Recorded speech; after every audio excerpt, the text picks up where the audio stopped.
In the immeasurable silence of deep prehistory, long before the first spark of intention flickered in a human mind, the world was already preparing its stage. Continents drifted, forests rose and fell, and shifting climates sculpted landscapes that would one day cradle the earliest hands capable of reshaping them. The earth was ancient, patient, and utterly unaware that a creature would soon emerge with the potential not only to survive but to alter the fabric of nature itself. This was a time when life moved according to instinct alone, when every living thing was guided by the same primal script of hunger, fear, and reproduction. Yet something different was brewing, subtle, invisible, and profound. The world was full of stone long before humans discovered its meaning. Vast basalt flows cooled into dark plains, granite shoulders rose against the sky, flint veins slept beneath layers of soil, waiting. Each type of rock possessed properties that hinted at future discovery: hardness, fracture, sharpness. But these qualities existed silently, unnoticed. No creature yet walked the earth with the curiosity to ask what these materials could become. And so stone simply lay there, scattered across the planet's skin, a resource without a maker. A potential without a mind to unlock it. This period was not empty, it was full of motion. Herds thundered across the savannas, rivers carved their paths with relentless patience, and predators stalked their prey with evolutionary perfection. But amid all this motion, there was no creativity. No invention. No spark of what if. The world was a place of repetition, not imagination. Every creature followed a path written by its ancestors. Even the earliest hominins, those small, upright primates beginning to test new forms of movement and social behavior, lived within tight boundaries of instinct. They had hands capable of grasping, eyes capable of noticing, and brains slowly expanding in complexity. Yet the idea of making still slept within them like an unopened seed.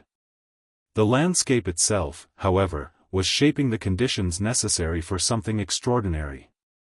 East Africa's Great Rift Valley, with its shifting tectonics and diverse ecosystems, created an environment that demanded adaptability. Forests gave way to grasslands, pushing early hominins to stand taller, travel farther, and notice more. Resources became unpredictable. Survival required experimentation, not only with movement and food sources but with objects found in the environment. In this pressure cooker of change, the mind began its long, slow awakening. At this time, every small discovery mattered. The feel of a smooth pebble. The weight of a river stone. The satisfying clack of two rocks striking by accident. None of these moments yet carried intention, but they planted neurological impressions, tiny sparks of pattern recognition. A creature didn't need to understand a thing for the brain to begin storing the sensation of it. And so the world, simply by existing, was feeding information into these evolving minds, preparing them for a leap that no other species had ever taken. The emotional landscape of this era was shaped by vulnerability. Early hominins were not yet masters of their environment, they were fragile creatures surrounded by predators, storms, disease, and scarcity. Every day was a negotiation with survival. Yet within this constant pressure came something that would eventually transform the entire human story: curiosity. The instinct to look at something for just 1 second longer than necessary. To hesitate. To wonder, even if the wondering was still wordless. That hesitation was the first crack in the wall of pure instinct. And while these early beings had no concept of creativity, the seeds of creativity were already being watered by experience. Watching how a broken branch pierced the ground. Observing how a falling rock could split another rock. Seeing how rivers polished pebbles into smooth, comfortable shapes. Nature was the first teacher, though no student yet knew how to interpret the lessons. This section of the story is not about tools, or even about the first makers. It is about the world before them, the vast, indifferent stage that unknowingly provided everything humans needed to become something new. A world where stone existed not as a material for shaping but simply as matter. A world that waited without waiting, prepared without intention. As the climate fluctuated, landscapes ripped apart and reformed, and food sources shifted, a new kind of challenge emerged: adaptability through ingenuity. Early hominins began exploring environments farther from their birthplace, encountering new kinds of stone and new types of threats. The mind responded by stretching, forming connections, building memory. Slowly, subtly, the conditions that foster innovation were taking shape. Not through intellect, but through tension, scarcity, and chance. This era also held an emotional quality that is easy to overlook: wonder. Even without language, early hominins experienced sensory shock: the brightness of lightning, the sound of thunder rolling across plains, the way fire erupted from the sky and consumed dry grass. The world was full of mysteries, each one a puzzle without a solver. But the sensation of witnessing something extraordinary was already shaping neural pathways that would later allow storytelling, imagination, and symbolism. In these moments before the first spark of creation, humanity stood at the threshold of becoming. The materials were present. The pressures were mounting. The world was full of potential energy, and the minds of early hominins were slowly evolving the capacity to release it. This is where the story truly begins, not with a tool, but with a world waiting to be interpreted. With hands that did not yet know their purpose. With minds that were not yet makers, but were beginning to sense that the environment around them was more than a backdrop. It was a partner. A challenge. A mystery. Stone was everywhere. Silent. Heavy. Eternal. And soon, it would meet the first mind capable of realizing that inside every rock was a hidden possibility, a sharp edge, a new form, a doorway into a future no creature had ever imagined. The world was ready. The makers were coming. Picture a world where the line between survival and extinction is drawn thin, where every sunrise brings uncertainty, and every shadow hides a predator. It is within this world that early hominins, Australopithecus, and later the first members of the genus Homo, moved through their days with a mixture of instinctive caution and emerging curiosity. They were not yet the architects of tools or the shapers of landscapes, but something within them had begun to shift. They were creatures standing at the edge of becoming, balanced precariously between the animal they had been and the human they would one day become. These early hominins were small, vulnerable beings. Their bodies lacked the claws of big cats, the speed of antelopes, and the flight of birds. They existed in a world where danger was omnipresent, where a rustle in the grass could signal death. Yet despite these limitations, they had something no other species possessed: the beginnings of a mind capable of noticing patterns. Their eyes didn't simply scan for movement, they observed. Their hands didn't merely grasp, they explored. Their brains didn't just react, they began to anticipate. This shift was subtle, almost invisible, but profound enough to alter the trajectory of evolution. Imagine one of these early ancestors moving through a broken woodland at dusk, searching for food. Hunger pushes them forward, yet something else, an emerging awareness, slows their pace. They stop, tilt their head, and consider the landscape before them. The wind carries scents, the ground holds footprints, and the trees whisper information. For the first time in the long story of life, a creature begins to connect these signals into something more than instinct. It becomes thought, primitive, wordless, but unmistakable. The environment played its own role in shaping these minds. As Africa's climate shifted dramatically, forests receded and open grasslands expanded. Hominins found themselves forced to adapt to new ecosystems where food was scarce and predators were everywhere. This unpredictability demanded not only physical resilience but mental flexibility. A creature that could remember where fruit trees grew, predict when waterholes would dry, or anticipate the behavior of prey had a distinct advantage. Each challenge nudged the brain toward greater complexity, sculpting neural circuits that favored innovation. Social structures also began to take on new significance. Early hominins did not survive alone. They moved in groups where cooperation could mean the difference between life and death. These groups weren't just families, they were early laboratories of communication. Gestures became more nuanced. Vocalizations grew more varied. The ability to read emotions, interpret intentions, and coordinate actions became essential. The social brain expanded, not through language, but through the constant negotiation of relationships. Watching, learning, teaching, these behaviors strengthened cognitive abilities long before stone tools ever appeared. Yet for all these developments, early hominins remained fragile beings. Each day was shaped by a harsh reality: food was limited, predators were relentless, and the world could change without warning. They were creatures caught in a perpetual struggle, but in that struggle, their minds were sharpened. Harshness did not simply punish them, it forged them. Their growing intelligence wasn't the product of comfort, it was the product of necessity. The brain evolved because survival demanded it. One of the most significant changes occurring during this time was in their hands.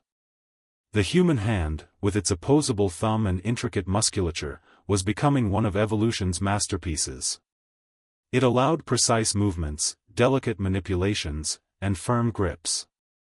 These hands could pluck fruit, twist fibers, crack nuts, and eventually hold stone in ways no other creature could.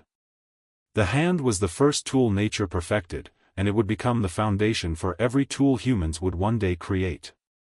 But the hand alone was not enough. The growing brain behind it had to learn how to use it. Neural pathways developed as hominins explored their environment. Every touch, every grasp, every accidental interaction with stone or wood carved deeper patterns into the brain. These early experiences prepared the mind for something it could not yet imagine: making. Still, the leap from interacting with objects to creating tools required something more, a shift in cognition that had no precedent in the animal world. What set early hominins apart was not strength but attention. The ability to focus, even for a moment, on something unnecessary for immediate survival was a radical evolutionary step. Attention allowed curiosity, and curiosity became the seed of creativity. Consider the emotional world of these ancestors. Fear was constant, but so was wonder. Lightning splitting the sky, rivers carving through rock, the shimmering heat of a savanna afternoon, these experiences did not merely pass through them. They impressed themselves upon the mind, leaving echoes that shaped thought. The world around them was both threat and teacher, both danger and inspiration. These hominins were not yet makers, but they were observers.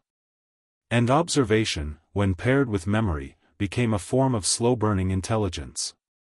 The brain began to store not just what happened, but why it seemed to happen. This subtle shift, from reacting to understanding, marked the earliest beginnings of human cognition. At the same time, diet was playing a transformative role. The consumption of diverse foods, including scavenged meat, provided calories that fueled brain growth. A larger brain required more energy, creating a feedback loop. Better food led to bigger brains, and bigger brains led to better strategies for finding food. This cycle pushed early humans further along the path toward innovation.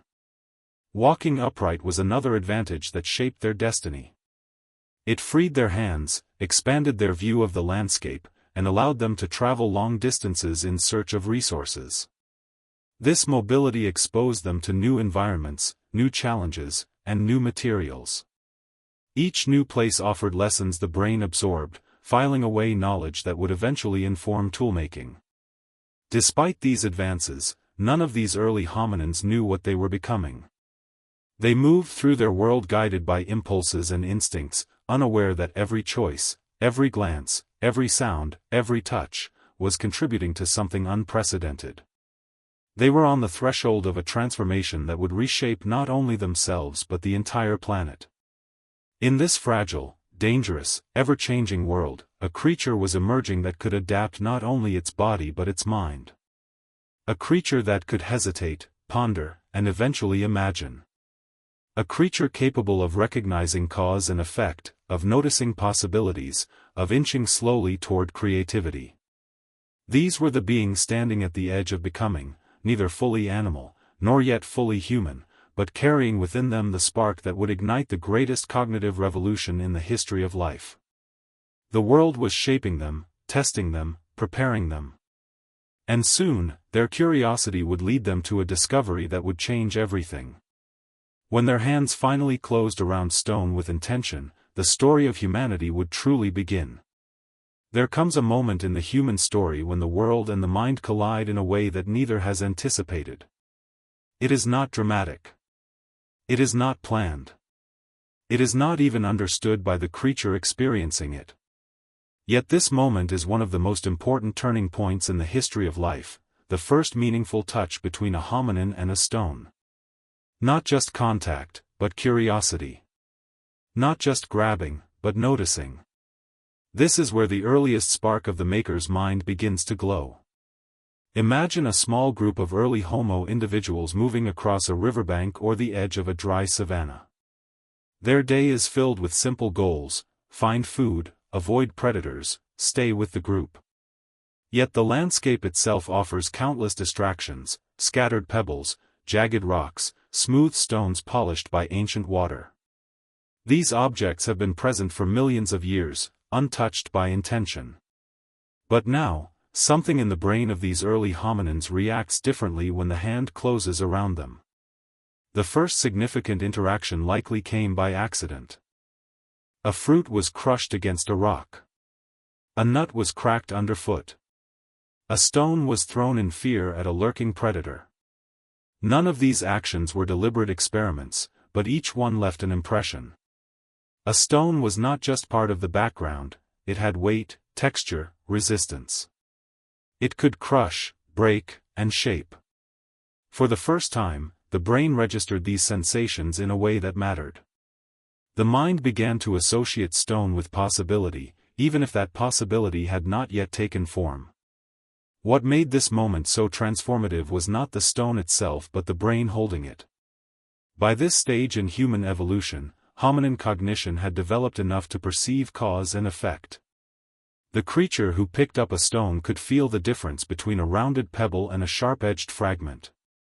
They could notice that one stone was better for hammering, another better for throwing.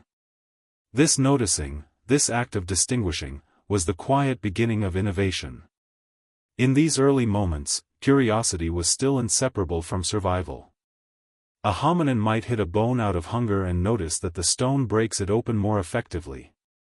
They might strike two stones together without realizing that the spark or fragment they created could someday become a tool. These experiences were scattered and inconsistent, but each one contributed to a growing awareness: the world could be interacted with, explored, and altered. The emotional quality of these encounters was subtle but significant. Early hominins did not yet feel creative pride, but they did feel surprise. When a stone broke unexpectedly, when a louder sound echoed than expected, when a sharper edge appeared, the reaction was a jolt of attention. Surprise is a powerful teacher. It forces the mind to pause, to reconsider, to store memory more carefully. In this sense, the stone was teaching the brain long before the brain learned to teach itself. These interactions also began to reveal differences within the group. Some individuals were naturally more curious, more observant, more willing to experiment. They held stones longer, turned them over more thoughtfully, tried striking them against different surfaces. This early variation in behavior marked the beginning of a cognitive divide.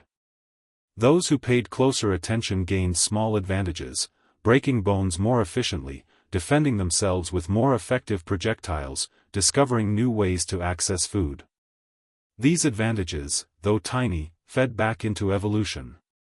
Curiosity became a survival trait. The landscape, too, shaped these early encounters. Regions rich in flint, obsidian, or quartzite offered greater opportunities for accidental discovery. Sharp stones fractured naturally by weather or geological stress provided templates for what would later become intentional craftsmanship. A hominin who stumbled upon a naturally sharp flake might feel its edge and learn to value it.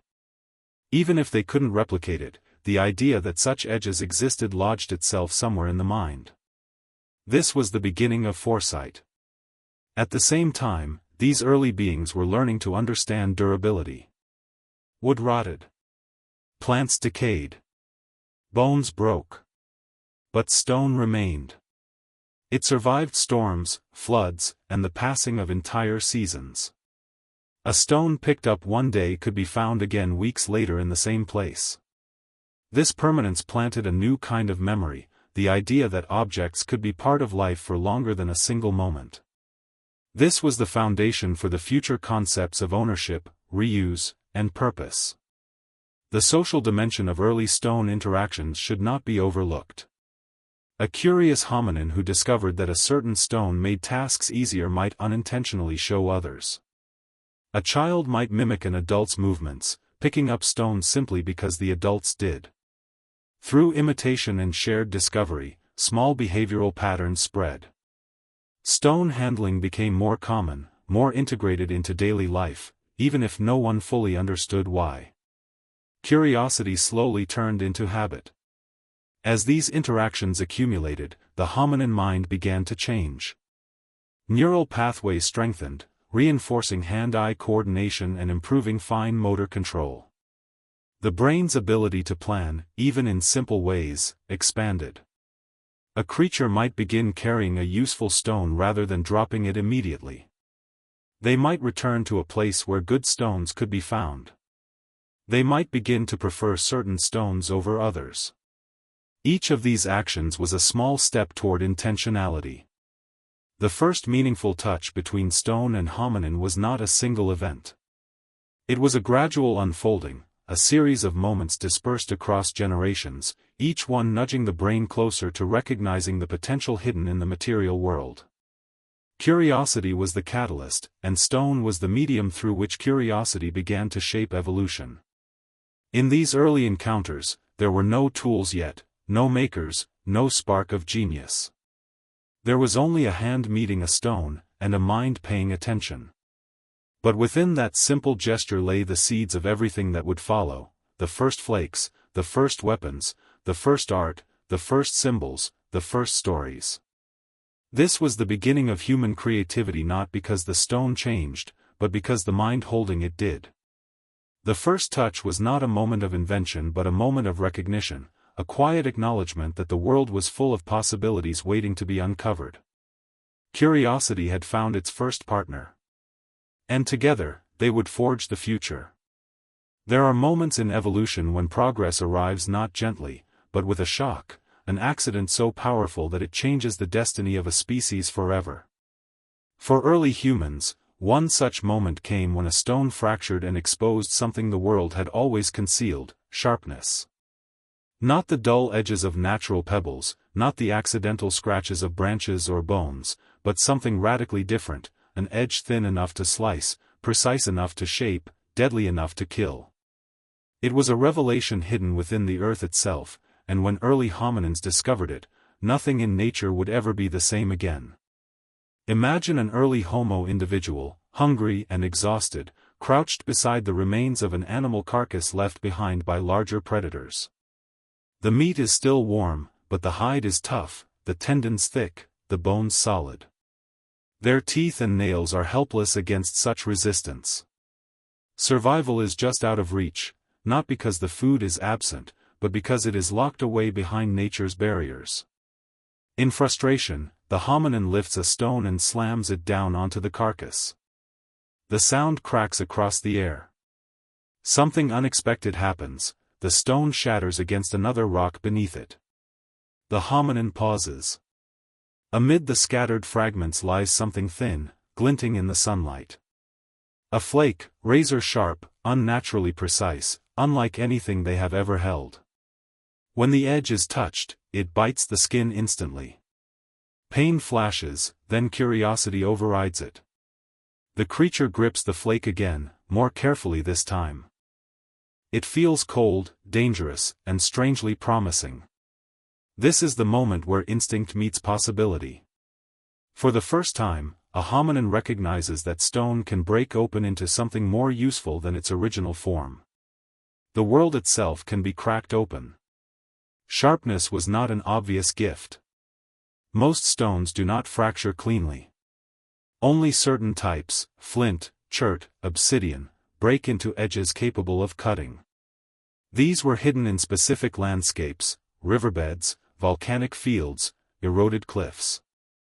Early humans did not set out to find them, they stumbled across them. But once a stone flaked in the right way, a door opened in the mind. The creature who held that first dangerous edge experienced something that no animal had ever felt: control over transformation. With a sharp edge, everything changed. The carcass that once resisted tearing now opened under the flake's pressure. Hide peeled away. Meat separated cleanly from bone. Tendons sliced with precision previously impossible. Bone marrow, nutrient-rich, vital, and deeply nourishing, became accessible. A creature that had been limited to simple scavenging could now access resources on a new level, gaining calories that fed its growing brain. Sharpness was not just a tool, it was a key. This discovery did not happen once. It happened again and again across different landscapes, with different individuals. Each time, the emotional reaction was a combination of fear, surprise, and fascination. Sharpness could injure as easily as it could help. A hominin handling a flake too carelessly might cut themselves and recoil. Pain taught caution. Caution taught attention. Attention taught refinement. Evolution was not just happening in the body, it was now happening in behavior. Soon, these early humans began to recognize patterns. Stones that broke with sharp edges often looked or felt similar. They learned to seek them out. They learned that striking one stone against another produced more flakes.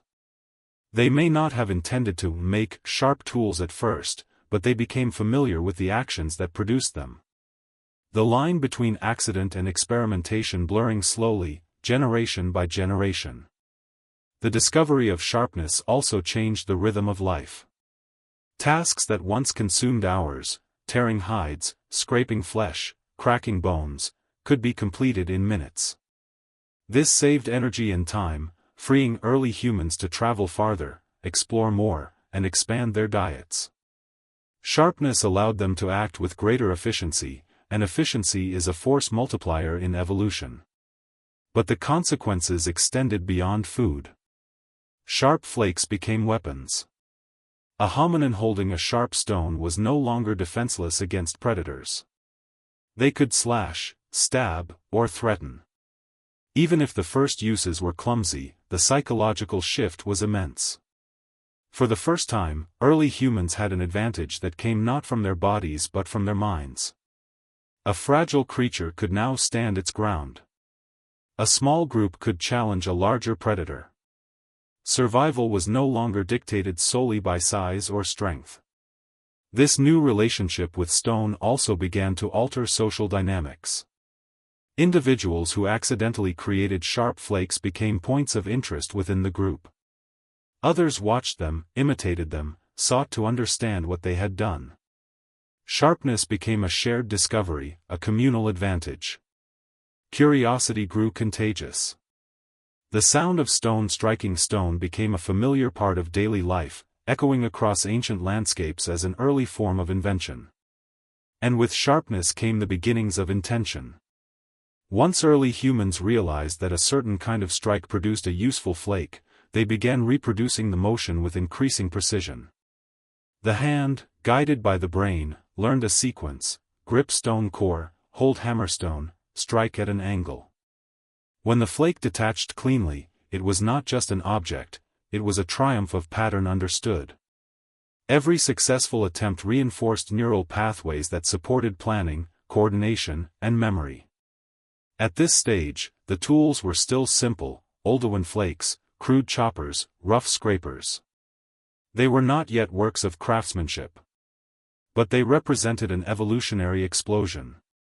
With sharp tools, early humans expanded into new niches, scavenged more efficiently, hunted more effectively, and defended themselves with newfound power. The sharp edge became an extension of the hand, and the hand became an expression of the mind. The landscape itself reflected this transformation. Sites where early humans gathered became littered with shattered stones, flakes, cores, and debris, evidence of repeated attempts to harness the potential within a rock. Riversides, caves, and open plains became workshops. The earth was marked by human intention long before humans understood what intention truly was. Emotionally, the discovery of sharpness was a double-edged revelation. It was useful, but it was dangerous. It offered nourishment, but it invited risk. It gave power, but it demanded respect. These early humans were not yet masters of stone, they were students. The material taught them through pain and reward, success and failure, trial and error. Every cut, every broken flake, every struck stone was a lesson in becoming. Over time, sharpness reshaped not just survival strategies but the very structure of the brain. Regions responsible for fine motor control, visual spatial reasoning, and anticipation grew more active, strengthened by the demands of toolmaking. The act of creating sharp edges stimulated cognitive development in ways that no other behavior had before. Making tools forced early humans to think ahead, to visualize outcomes, to refine movement. Invisible changes were occurring inside skulls, neural revolutions sparked by stone. This section of the human story is where power first emerges. Not the brute force of nature, but the creative power of a mind discovering how to alter nature itself. Sharpness was the first human invention, even if it was not yet consciously invented. It transformed bodies, diets, behaviors, landscapes, and minds. The world had hidden this gift inside stone for millions of years, and now the first makers had found it. Breaking the world open was not just about stone fracturing, it was about the mind cracking open possibilities. From this moment onward, humans would never again be creatures defined solely by instinct. They had discovered the first secret of creation, that the world could be shaped, and they could be the ones to shape it. Before humans could shape stone, stone shaped us. Long before the first intentional tool was crafted, the human hand itself was already undergoing an evolutionary transformation that would prepare it for a future no animal had ever entered. The hand, its bones, tendons, muscles, nerves, became the first canvas where nature experimented with the concept of making. It was a structure refined over millions of years, sculpted into an instrument capable not only of holding and striking but of imagining and creating. Picture an early Homo ancestor reaching for a stone. The action seems simple, even trivial, yet beneath the skin an extraordinary choreography unfolds. The thumb opposes the fingers with precision unmatched by any other primate. Muscles pull tendons taut in a synchronized dance. Bones align to form a stable platform capable of transmitting force. This kind of grip, known as the precision grip, did not appear suddenly, it emerged gradually as hominins shifted their lives from trees to ground, from climbing to manipulating, from survival to experimentation. The hand was already preparing for a revolution that had not yet begun. What makes the human hand exceptional is not its strength but its subtlety. Each fingertip is rich with sensory receptors, capable of detecting textures, edges, vibrations. When a hominin picked up a stone, they didn't just feel weight, they felt possibility. The ability to discriminate between surfaces allowed them to choose stones better suited for pounding, scraping, or striking, long before they had any understanding of craftsmanship.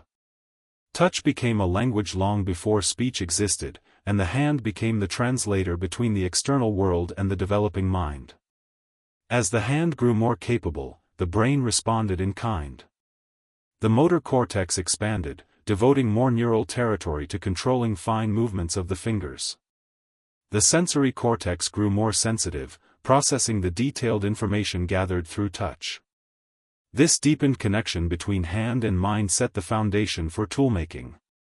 In a very real sense, the hand taught the brain how to think. Each encounter with stone created new patterns of movement, which created new neural pathways, which created new possibilities for innovation. Imagine an early human sitting on a riverbank, turning a stone over in their hand.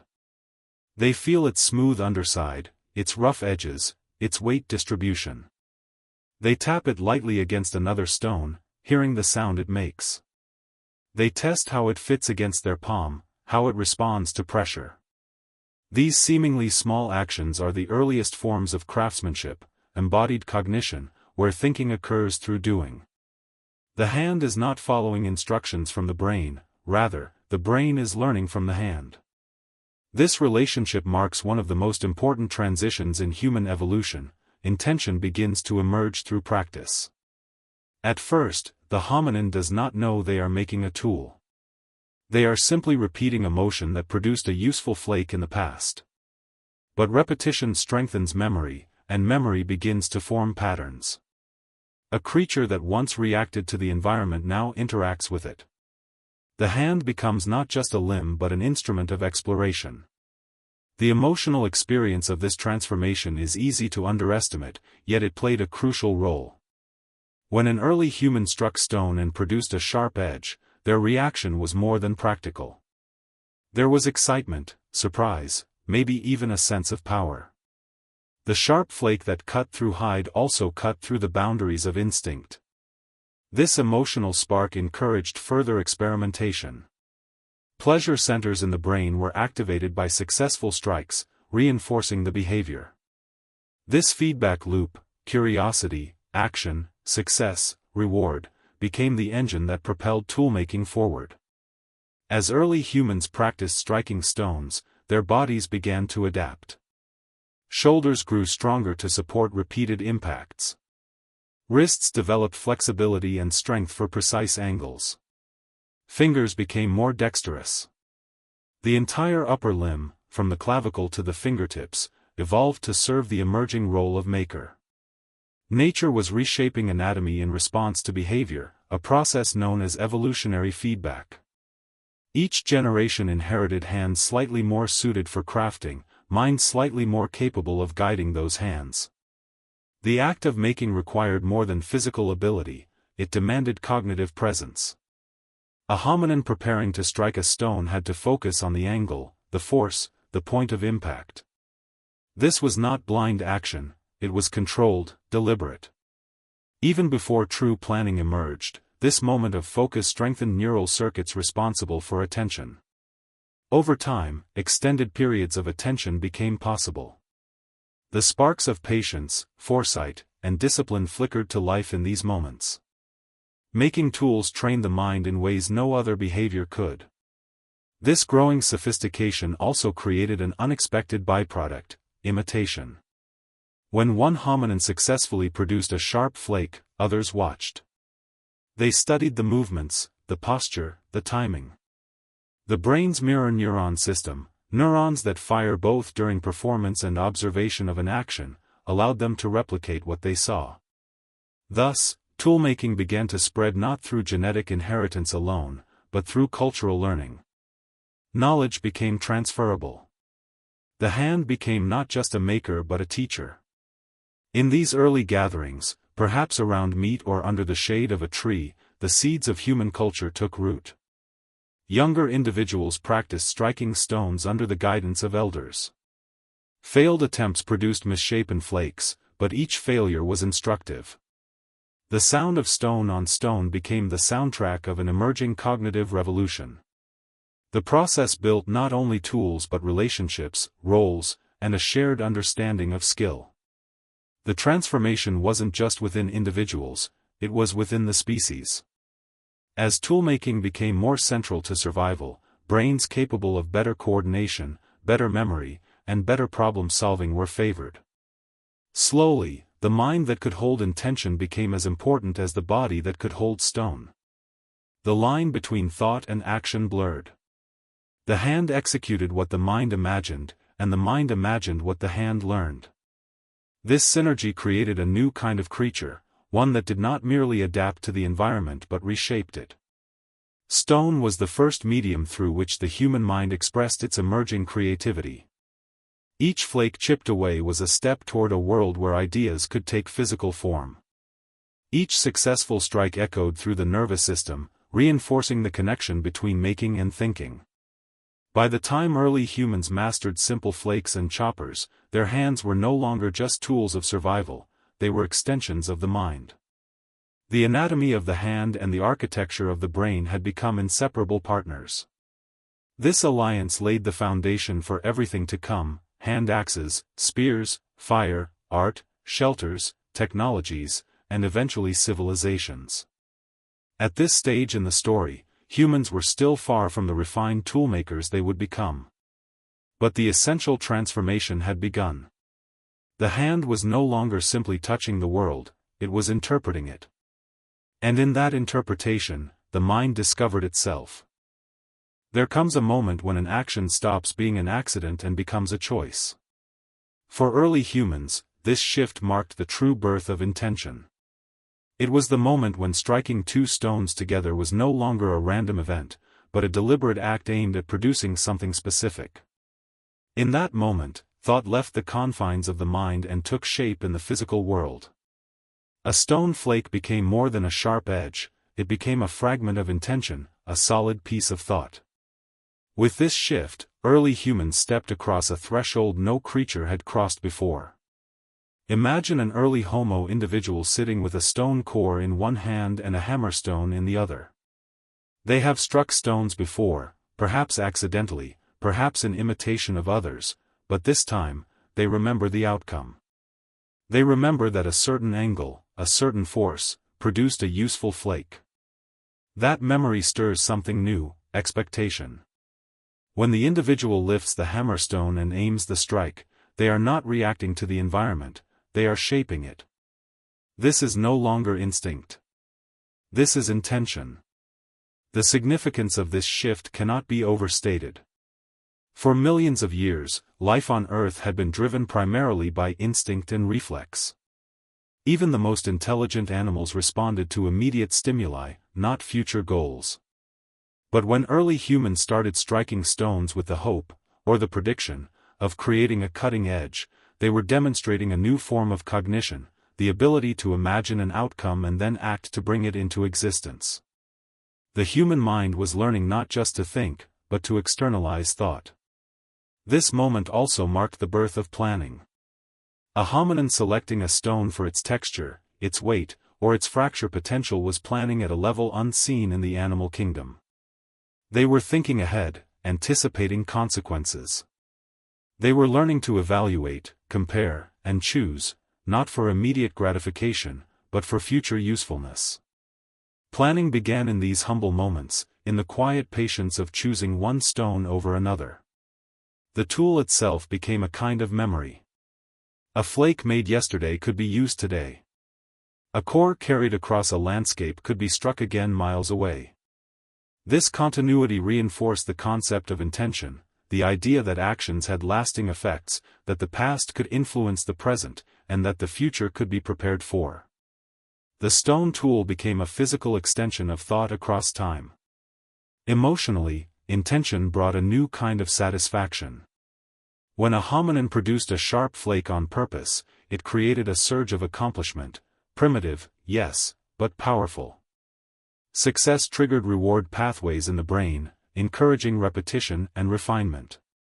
Failure, too, had value. A poorly struck stone that broke unpredictably taught lessons about technique, material, and angle. These emotional responses carved new grooves of learning, reinforcing behaviors that led to better outcomes. Over time, these intentional actions spread through social groups. Those who were better at producing tools became models for others to imitate. The act of watching a skilled toolmaker sparked new forms of understanding. Observers learned to predict the maker's movements, to anticipate the strike, to recognize the emerging shape of the flake. Through imitation, intention became contagious. Knowledge passed not only through genetics but through culture. This shift also deepened social bonds. Teaching became meaningful. Skill became a form of status.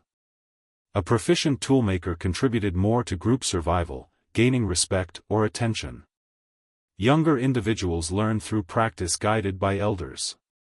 The process of making tools became a foundation for early mentorship, creating relationships built on shared effort and shared understanding.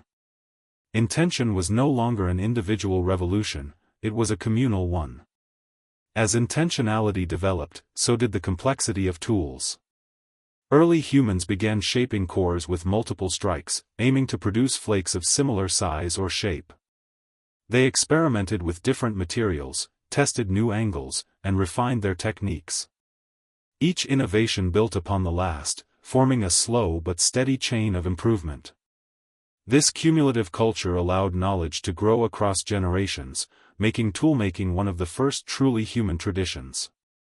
The implications of this shift extended far beyond the tools themselves. The brain, adapting to new demands, grew more capable of abstract thought.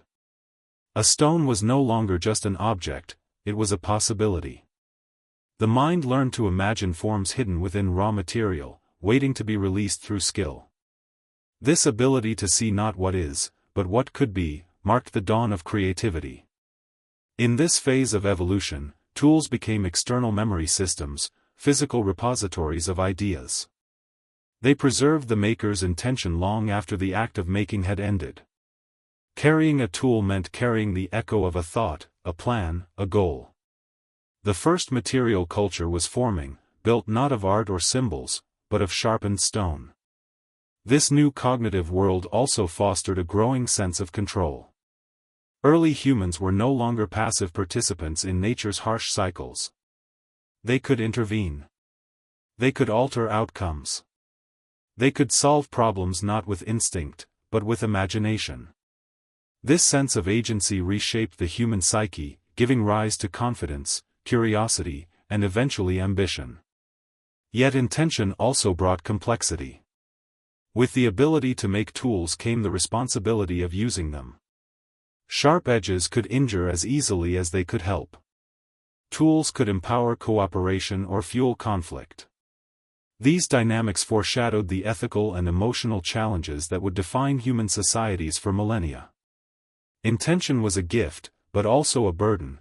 It opened doors to new forms of power and new forms of danger. The birth of intention transformed early humans in ways no single evolutionary trait ever had. It required not just bigger brains but deeper minds, minds capable of reflection, patience, foresight, and experimentation.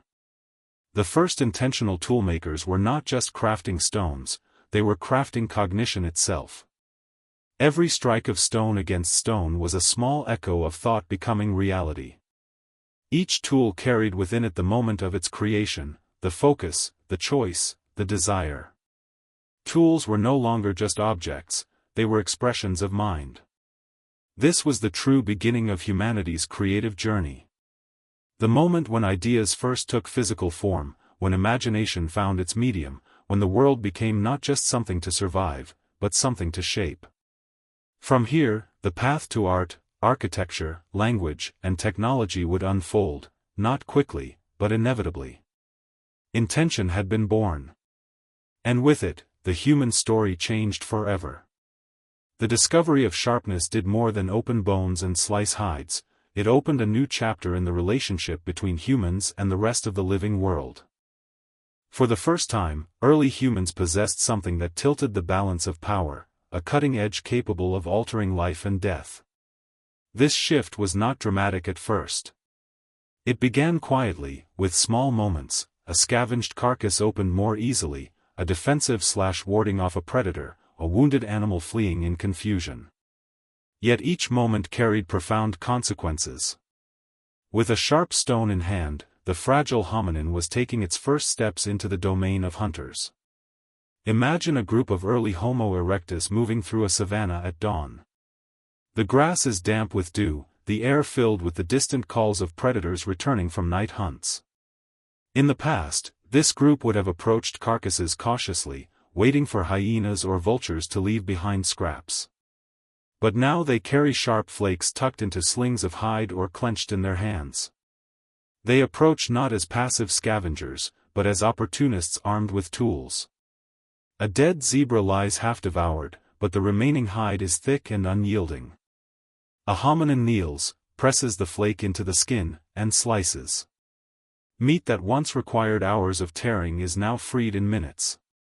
The group gathers around, carving, scraping, and feasting. Sharpness has turned them into efficient extractors of calories, a fundamental advantage in a world where energy meant survival. But with this new advantage came a change in perspective.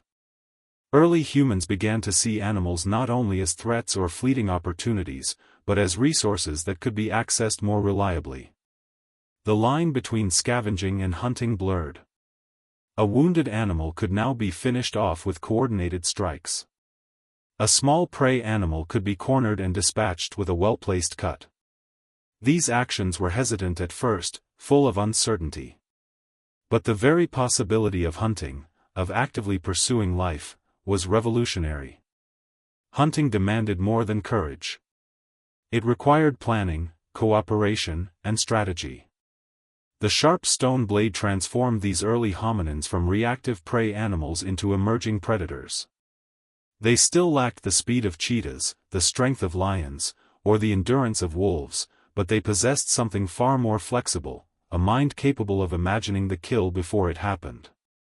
A group could anticipate an animal's movement, position itself along escape routes, and use rocks, shouts, and coordinated pressure to drive prey into a trap or toward a cliff edge. The stone tool did not kill by itself, it unlocked the ability to plan the kill. Emotionally, this transition was complex. Taking life was not a simple act for early humans. The surge of adrenaline, the fear, the satisfaction, the confusion, all these emotions mixed into an unfamiliar experience.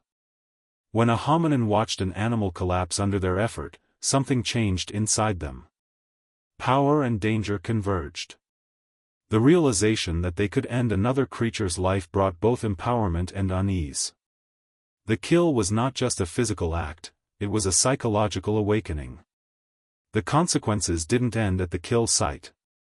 Meat from hunting provided more calories, more protein, and more fat than plant-based diets. This influx of energy fed the growing human brain, accelerating cognitive development. The very act of eating became a feedback loop that fueled future intelligence. Sharper minds, in turn, enabled more effective hunting. Evolution and behavior began to reinforce each other, propelling humanity down a path that no species had traveled before.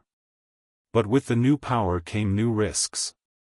Hunting exposed early humans to injury, retaliation, and fierce competition with established predators. A misjudged strike could lead to a broken bone. A defensive kick from prey could maim a hunter. Lions and hyenas, sensing the challenge, became more aggressive toward human groups.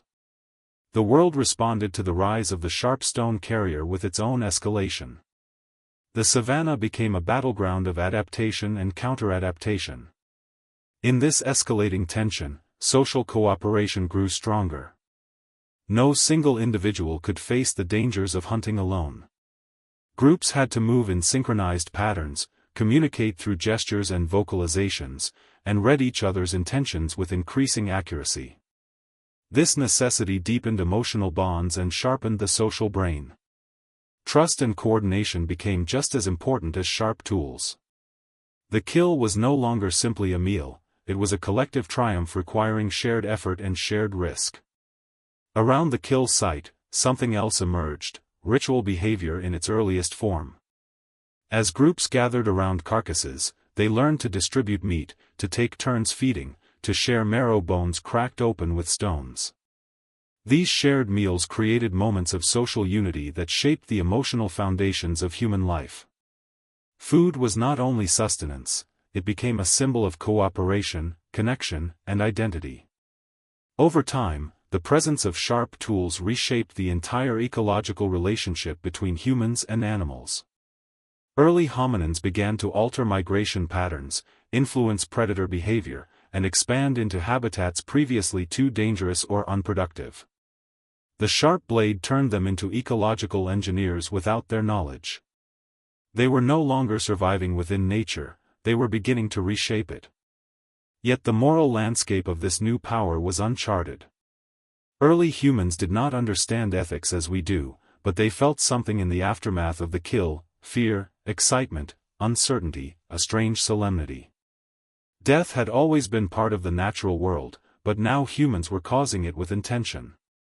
This emotional complexity laid the groundwork for future ideas about respect, sacrifice, and the meaning of life and death. Long before ritual burials or storytelling appeared, the emotional weight of taking life was already shaping the human psyche. The kill also brought new behavioral innovations. Hides scraped clean with stone flakes became clothing. Bones broken open with hammerstones became tools.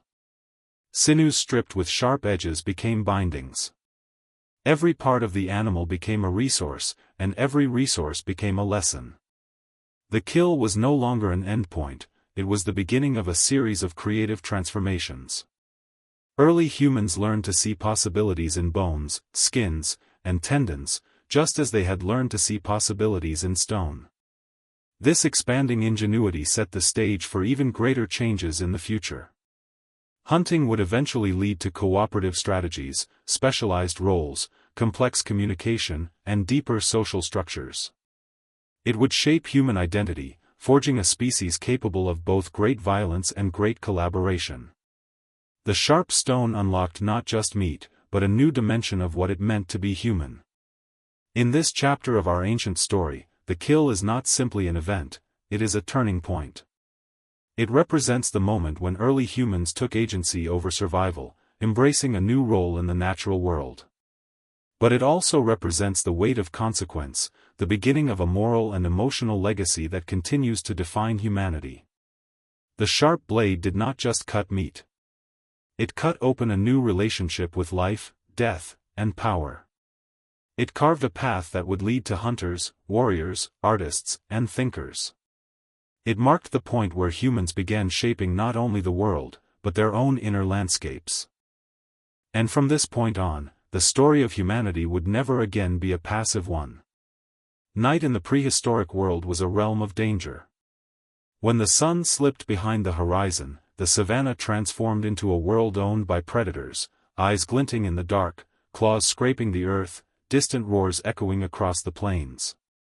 For millions of years, early humans huddled in darkness, vulnerable shadows pressed together for warmth and safety. But then came fire.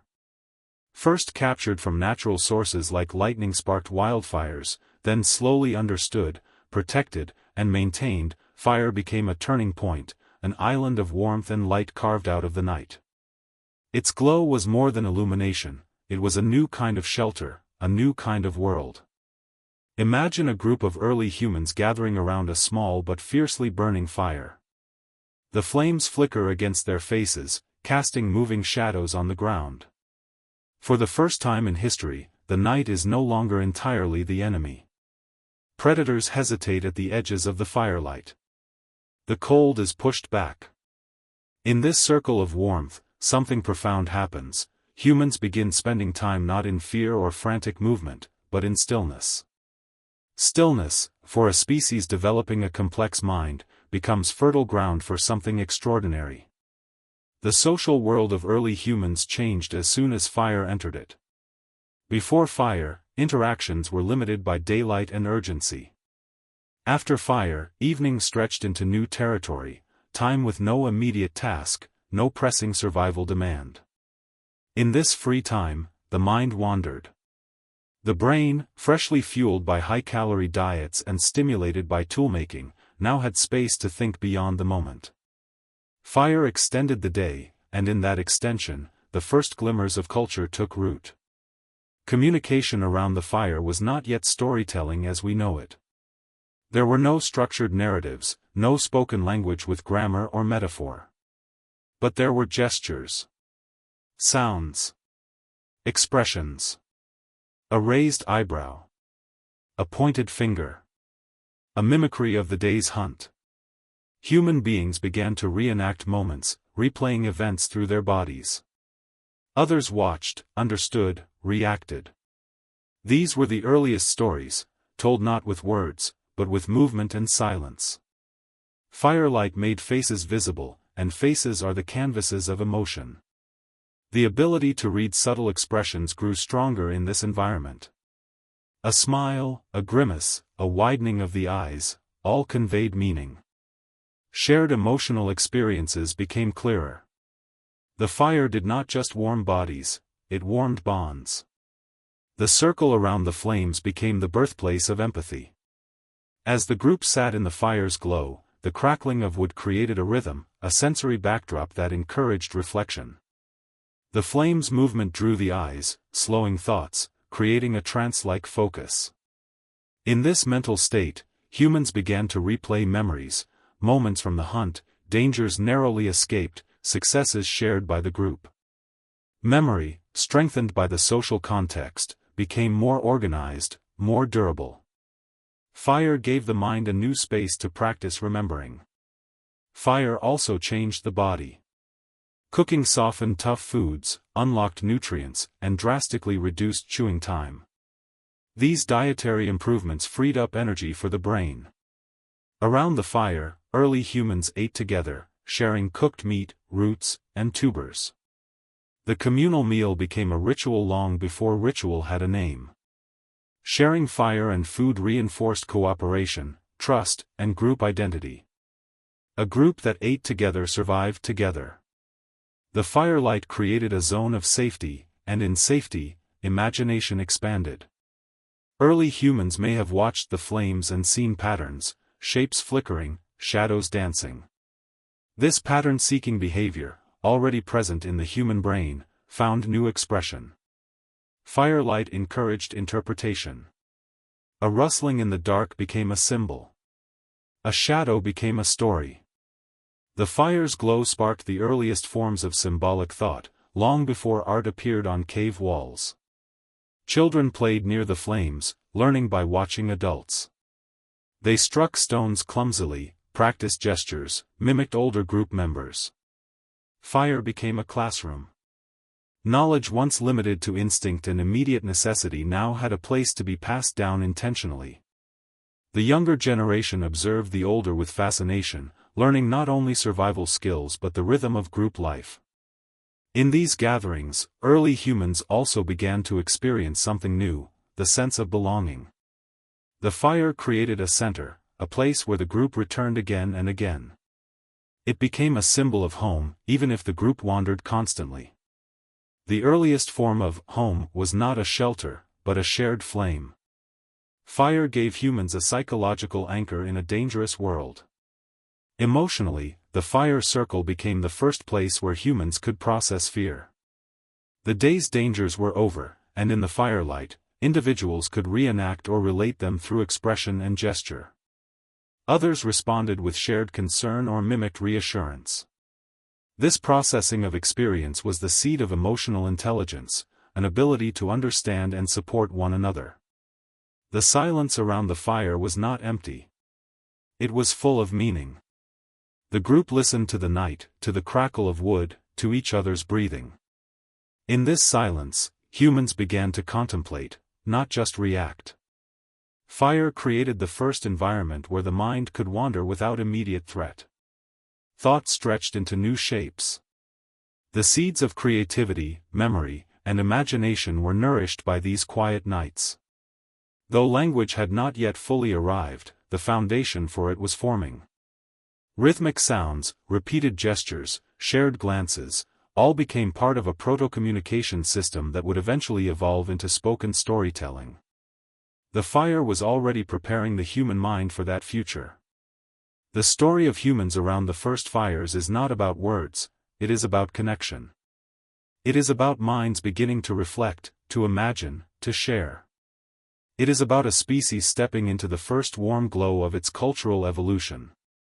Fire gave humans more than warmth, protection, and food. It gave them time. Time to think. Time to bond. Time to dream. In these circles of flickering light, the foundations of humanity were laid. And though they told no spoken stories yet, the silence itself carried meaning. The flames whispered possibilities. The shadows hinted at futures. The group, gathered in the glow, felt something they could not yet name, the beginning of who they were becoming. Long before humans traveled across continents, before they imagined gods, carved symbols, or built shelters, they were shaped by a landscape that tested them, challenged them, and ultimately forged them into makers. That landscape was Africa, vast, varied, unpredictable, and endlessly instructive. It was here, across millions of years, that the human mind encountered its first true teacher, the environment itself. Africa was not simply a place, it was the workshop where nature provided the raw materials, pressures, and opportunities that would sculpt the first makers. Imagine the Great Rift Valley stretching across the continent, its massive faults and volcanic activity reshaping the land generation after generation. Towering escarpments, deep lakes, erupting volcanoes, and expansive savannas formed a dynamic world where early humans were constantly on the move. This shifting environment produced a level of ecological diversity unmatched anywhere else on Earth. Forests, grasslands, wetlands, deserts, and mountainous regions existed in close proximity, pushing early hominins to adapt rapidly. Each terrain offered different challenges, resources, and lessons. The mind evolved not in monotony, but in the constant demand for flexibility. One of Africa's greatest gifts to early humans was stone, specifically, the kinds of stone ideal for toolmaking. Along ancient riverbeds, volcanic flows, and eroded plateaus, early humans encountered flint, chert, quartzite, and obsidian. These stones fractured predictably, producing razor-sharp edges when struck correctly. Such resources were not evenly distributed. Certain regions became hotspots of innovation simply because the raw materials invited experimentation. Africa was a natural laboratory where geology met curiosity. Picture an early Homo erectus walking along a riverbank after a seasonal flood. The water has exposed layers of ancient stone, revealing clusters of flakes and cores left by earlier generations. These are not just rocks, they are the archaeological echoes of minds at work. Each flake is a memory left in stone. Each broken core is a lesson preserved. Early humans learned by picking up these remnants, feeling the edges, testing their usefulness. The landscape held the wisdom of ancestors long before humans could conceive of ancestry itself. This environment also provided opportunities for observation. Africa's savannas teemed with life, herds of antelope, zebras, elephants, predators, scavengers, and countless smaller creatures. Early humans became students of movement, behavior, and patterns. They watched how predators stalked, how prey fled, how carcasses decayed. They learned where water could be found in dry seasons, which plants were poisonous, which animals migrated in which months. The landscape was a teacher, and the mind learned through curiosity and necessity. The climate in Africa during this period was unstable, shifting between wet and dry phases that forced early humans to constantly adjust their strategies. Some years offered abundant resources, others brought drought and scarcity. This unpredictability shaped the human mind in profound ways. To survive, early humans had to anticipate, to remember past seasons, to plan for the future. The environment demanded foresight, and in meeting that demand, the brain grew more capable. Africa's climate extremes forged minds that could cope with uncertainty, innovate under pressure, and think flexibly in an ever-changing world. The landscape was not only challenging, it was inspiring. Early humans encountered natural phenomena that stimulated their developing imagination.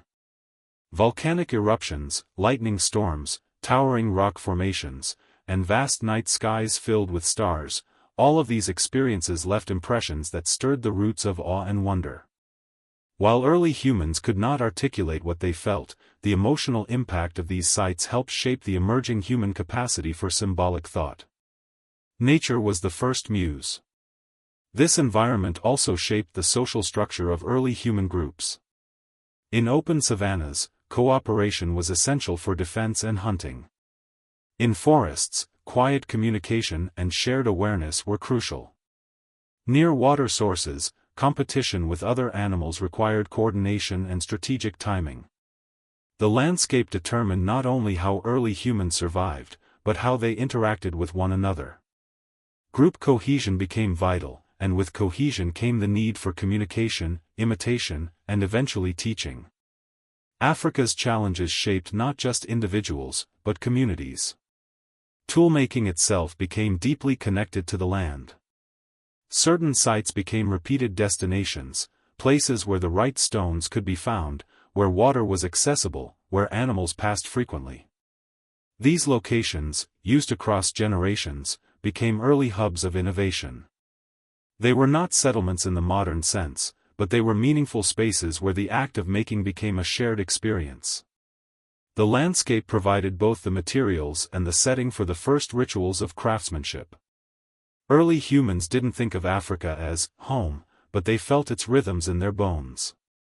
The cycles of rain and drought, migration and scarcity, danger and opportunity shaped their emotional world. The tension between abundance and struggle pushed them to explore, to innovate, to expand their range of behavior. Africa demanded creativity, and humans responded with invention. Even the dangers played a role in shaping the maker's mind. Encounters with predators taught vigilance. Harsh terrain taught resilience. Scarcity taught resourcefulness. Every threat became a lesson. The landscape forged not only tools, but traits: patience, caution, curiosity, persistence. These traits were as essential to survival as the sharpest stone flake. As early humans moved across this vast environment, they left behind trails of broken stones, discarded flakes, butchered bones, and hearts of ancient fire.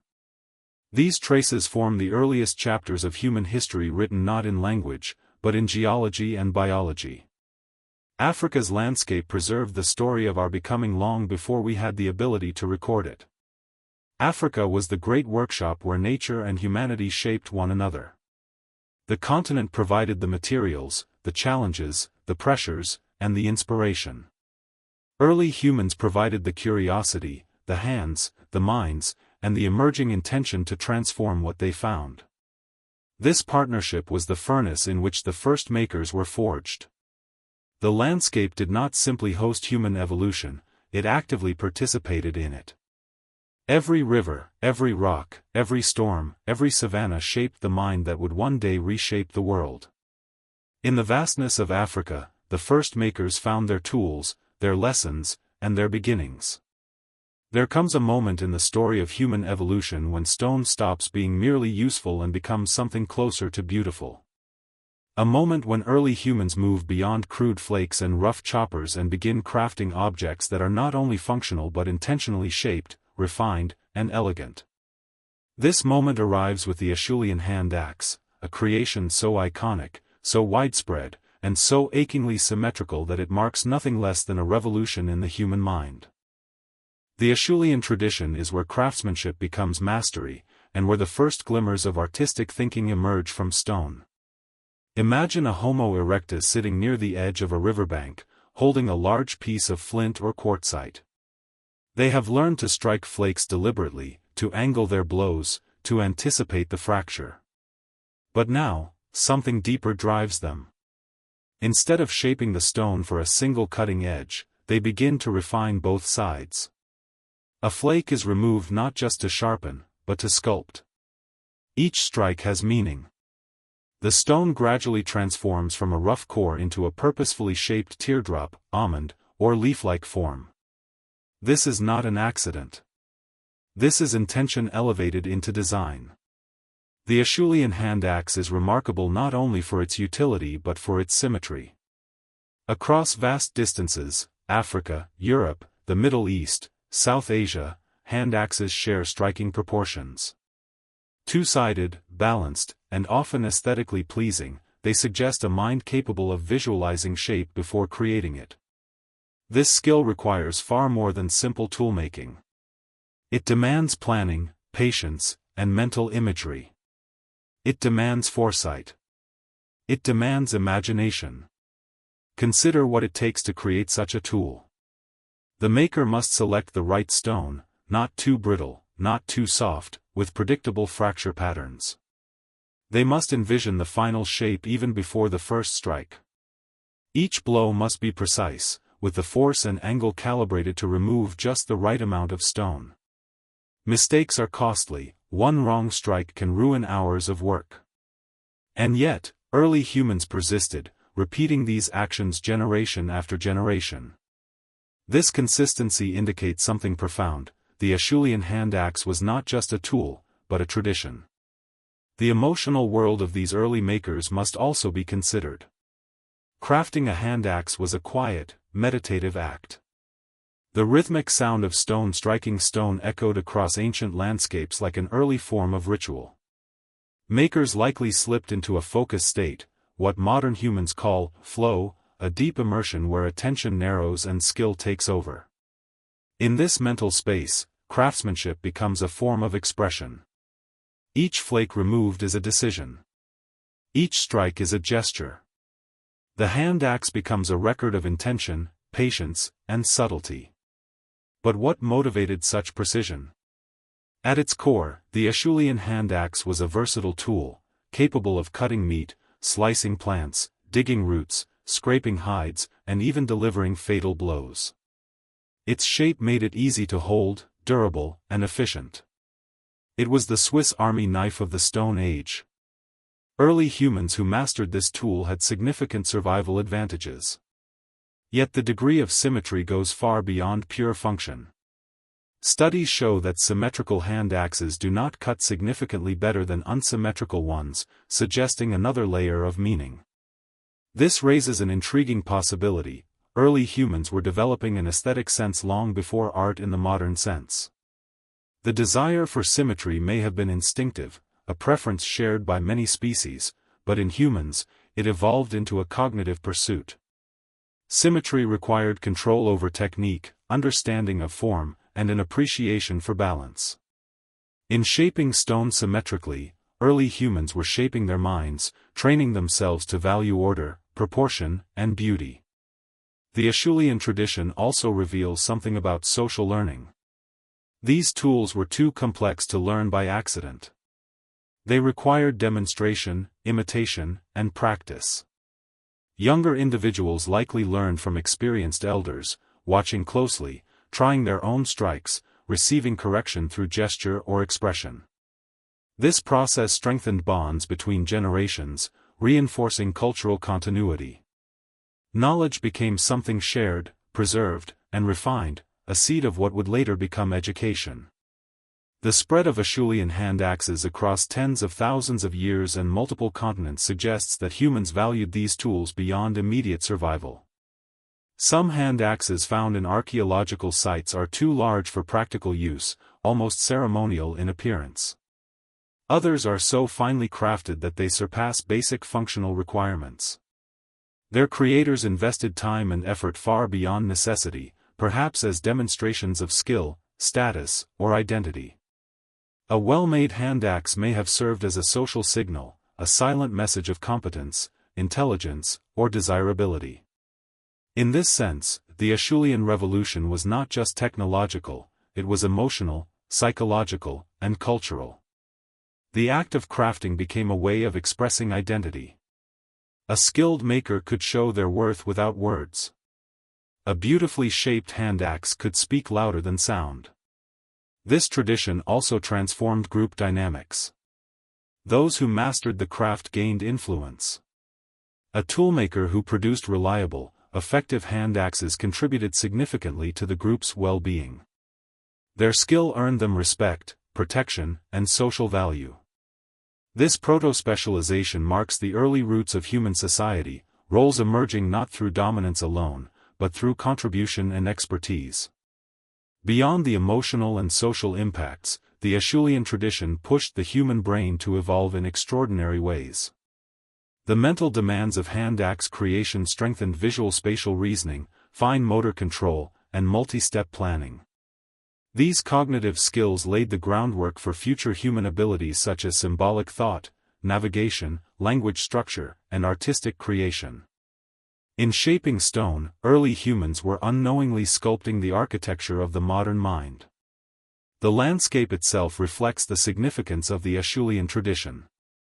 Archaeological sites reveal massive accumulations of hand axes, some numbering in the thousands. These areas were workshops, places where generations of artisans gathered to practice, teach, experiment, and refine. These sites are some of the earliest evidence of human communities centered around shared activity. Before villages, temples, or cities existed, there were workshop sites where the rhythmic echoes of stone shaping signified the presence of a culture in formation. Hand axes also connected early humans to their environment in a deeper way. The search for high-quality stone required exploration, memory, and territorial awareness. Groups learned where the best materials were located, returning season after season. They mapped the landscape mentally, forming the earliest cognitive geographies. Stone resources shaped migration patterns, settlement choices, and social interactions. Nature provided the materials, and humans learned to read the land like a vast, living atlas. By the height of the Acheulean tradition, the human relationship with stone had become something profound. The hand axe was no longer just a survival tool, it was a symbol of mastery, a testament to human ingenuity, and a quiet piece of art. Some were carried for long distances, treasured possessions with emotional significance. Others were shaped with such care that archaeologists today marvel at their beauty, recognizing something unmistakably human in the craftsmanship. The Acheulean hand axe represents a pivotal moment in the story of becoming. It is where utility and beauty first met, where intention evolved into design, and where the mind began to reach beyond practicality. It is the first undeniable evidence that early humans were not only thinkers but creators. In those ancient workshop sites, under open skies, surrounded by the sound of striking stone, humanity took one of its boldest cognitive steps. Precision became purpose. Symmetry became meaning. Stone became art. The first makers were no longer just shaping tools. They were shaping themselves. Before humans could build civilizations, paint caves, or dream of gods, they had to learn something far more fundamental: how to wait.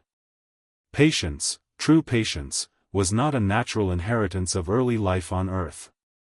Most creatures operated in the immediacy of instinct, reacting moment to moment, bound to the present.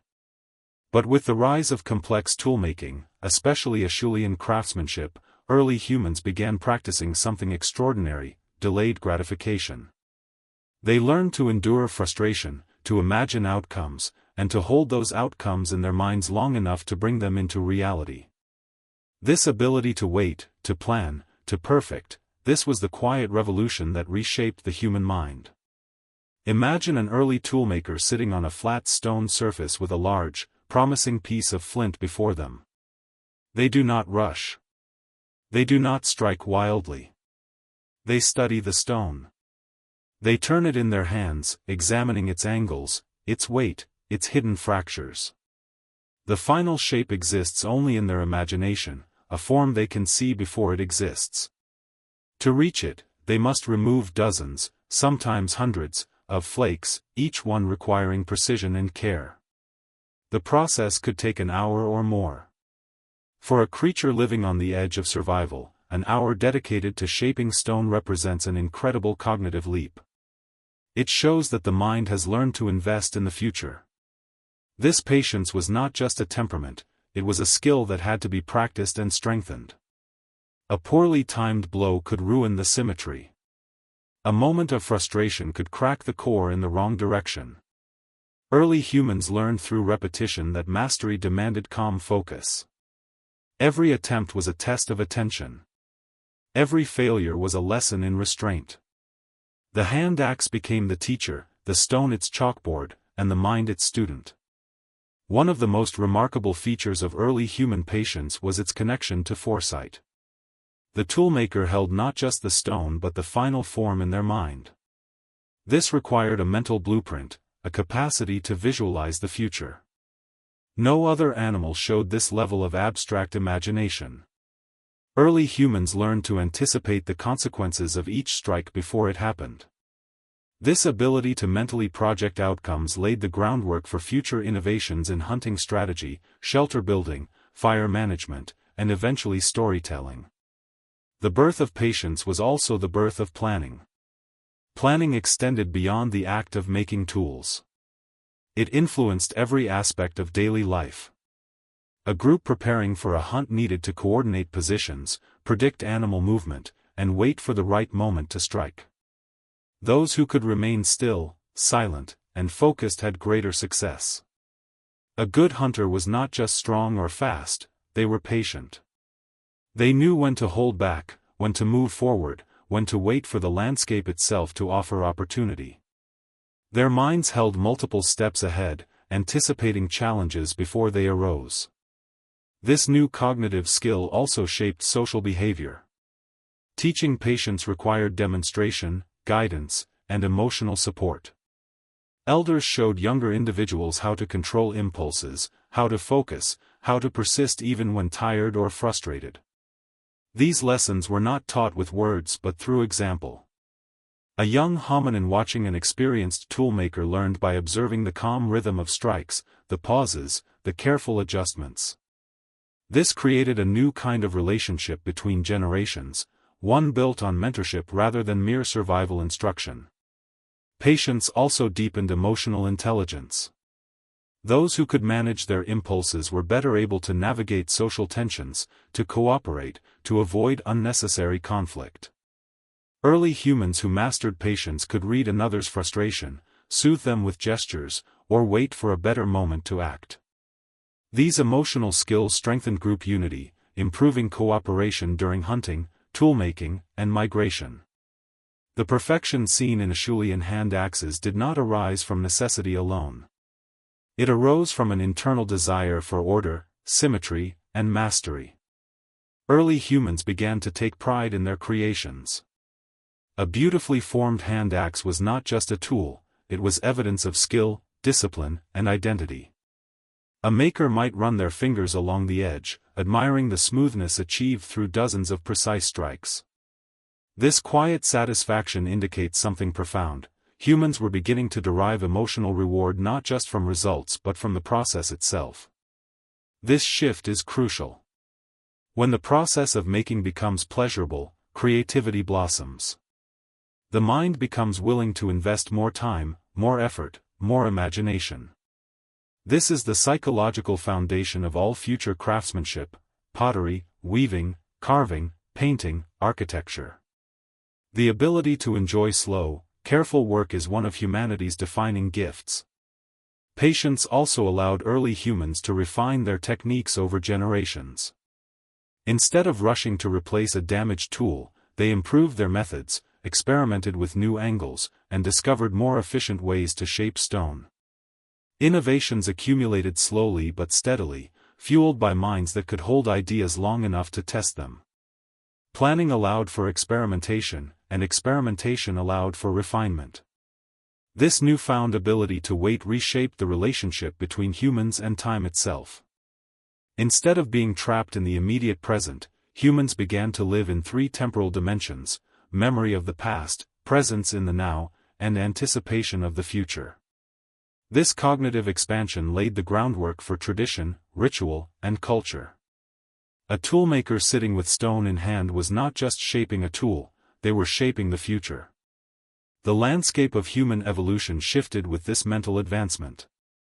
Groups with more patient and strategic members survived dangerous seasons, outlasted predators, and accessed new resources. Natural selection began favoring individuals with greater impulse control, deeper focus, and stronger planning abilities. Over thousands of generations, the brain reorganized itself to support these traits. The frontal lobes, responsible for planning, decision-making, and self-control, became more developed. The human mind was becoming what it is today. In these ancient moments of stillness and focus, early humans learned that creation takes time. They learned that mastery is not found in rush but in rhythm. They learned that perfection is built from patience. The hand that could wait became the hand that could make tools, make plans, make meaning. This section of the story marks the moment when humanity discovered one of its greatest strengths: the capacity to delay action in service of a vision. The mind that could wait became the mind that could build. And from that foundation, the world humans would one day create began to take shape, one careful strike at a time. To understand how stone shaped humanity, we must look not only at the tools in the hand but at the relationships around the maker. Early humans were never solitary craftsmen chipping away in silence, they were members of tightly knit groups whose survival depended on cooperation. The rise of stone tool culture did more than refine hands and sharpen edges, it rewired the social brain. It taught humans how to watch, imitate, teach, communicate, and bond in ways no animal had ever done before. In the presence of stone, social life deepened, and with it, the human mind expanded. Picture a small group gathered near a riverside or beneath the shade of an acacia tree. The air carries the rhythmic tapping of stone on stone. A skilled toolmaker works with focused precision, rotating the core, planning the next strike. Around them, younger individuals watch intently. They lean forward, eyes fixed on the movements of the hands. Their curiosity is not idle, it is survival-driven. The knowledge held by this toolmaker can mean the difference between success and starvation, protection or vulnerability. Stone crafting becomes a social performance, a silent lesson delivered through action. This scene reveals something powerful: toolmaking required teaching, and teaching required communication. Not formal language, but nuanced gestures, eye contact, body movement, and vocal cues. When an apprentice held a stone incorrectly, the elder corrected them with a guiding hand or a subtle shake of the head. When a strike was well placed, the elder might grunt approvingly or demonstrate the next step. These interactions strengthened emotional bonds. The young learned patience and humility, while the experienced learned empathy and guidance. Across generations, this cycle forged a social brain capable of shared intention. As stone tools grew more complex, the social interactions around them grew richer. A single tool often took hours to craft. During that time, others might gather to observe or help. The making of a hand axe became a communal event, filled with pauses, exchanges, and moments of shared concentration. These gatherings were early forms of collaboration, not in hunting or conflict, but in creativity. They were the beginnings of cultural transmission, where knowledge was not merely inherited genetically but passed down through practice and partnership. Imitation played a crucial role in this evolving social world. When one individual created a particularly elegant or effective tool, others sought to replicate it. This desire to mirror skill required complex mental processes, attention, memory, and motor coordination. But imitation also required understanding, not just copying hand movements, but interpreting intention. To imitate well, the learner had to grasp what the teacher was trying to achieve. This mental leap, seeing purpose behind action, is a cornerstone of advanced social cognition. Stone tools nurtured this ability. With time, groups developed recognizable styles. One community's hand axes might have broader bases, while another's had finer tips or more pronounced symmetry. These stylistic differences, preserved in the archaeological record, reveal something profound: stone tools became early markers of cultural identity. They were not merely functional objects, they were expressions of belonging. When individuals traveled or encountered other groups, their tools communicated subtle messages about their origins, skills, and traditions. Stone bound humans not only through utility but through shared cultural signatures. This emerging cultural identity also shaped group dynamics. Skilled toolmakers held value within their communities. Their expertise contributed to successful hunts, efficient processing of food, and improved safety. As a result, they gained respect and influence. Early human societies likely valued not just physical strength, but knowledge and craftsmanship. This balanced distribution of power, where mental skill mattered as much as physical prowess, set humans apart from most other species. Social hierarchies began to shift toward those who could teach, innovate, and guide. The cooperative nature of toolmaking also fostered trust. Creating a sharp edge required close proximity, mistakes could injure others. As individuals worked together, they learned to read each other's movements, anticipate actions, and coordinate safely. This sensitivity to the intentions of others laid the groundwork for deeper social understanding, traits that would later support symbolic communication, ritual behavior, and eventually language.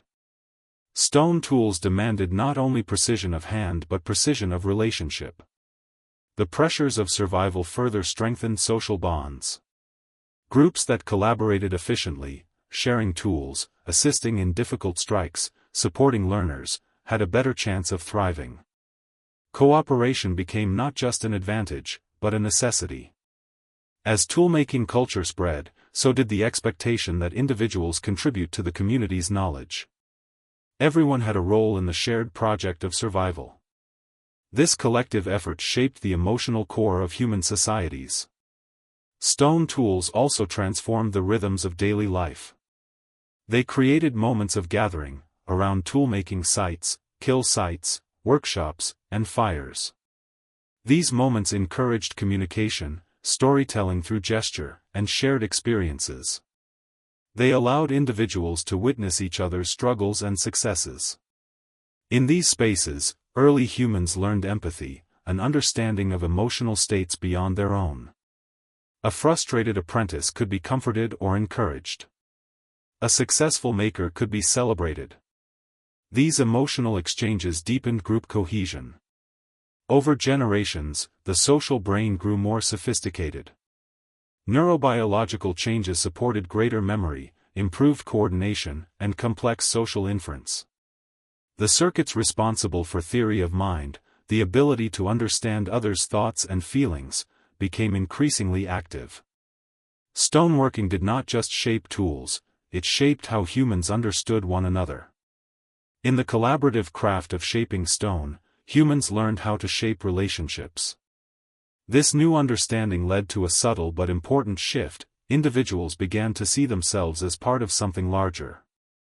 Their tools connected them to ancestors whose techniques they inherited and to descendants who would carry forward the tradition. Stone created continuity, an unbroken line of shared knowledge spanning hundreds of thousands of years. This sense of belonging to a lineage laid the early foundations for community, identity, and culture. The social brain that evolved around stone tools was not limited to toolmaking alone.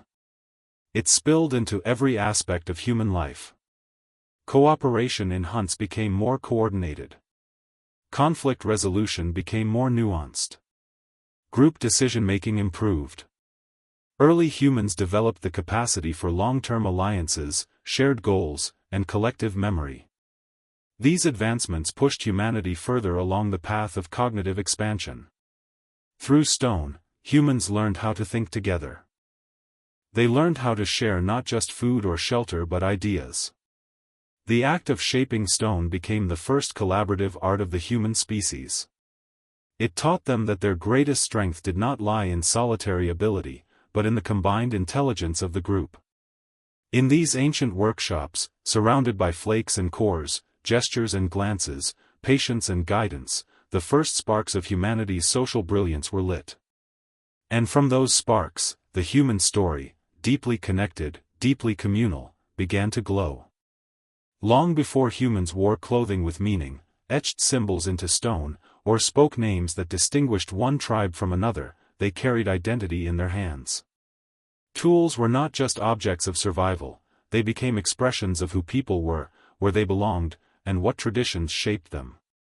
As stone culture matured, tools evolved into the first silent markers of identity.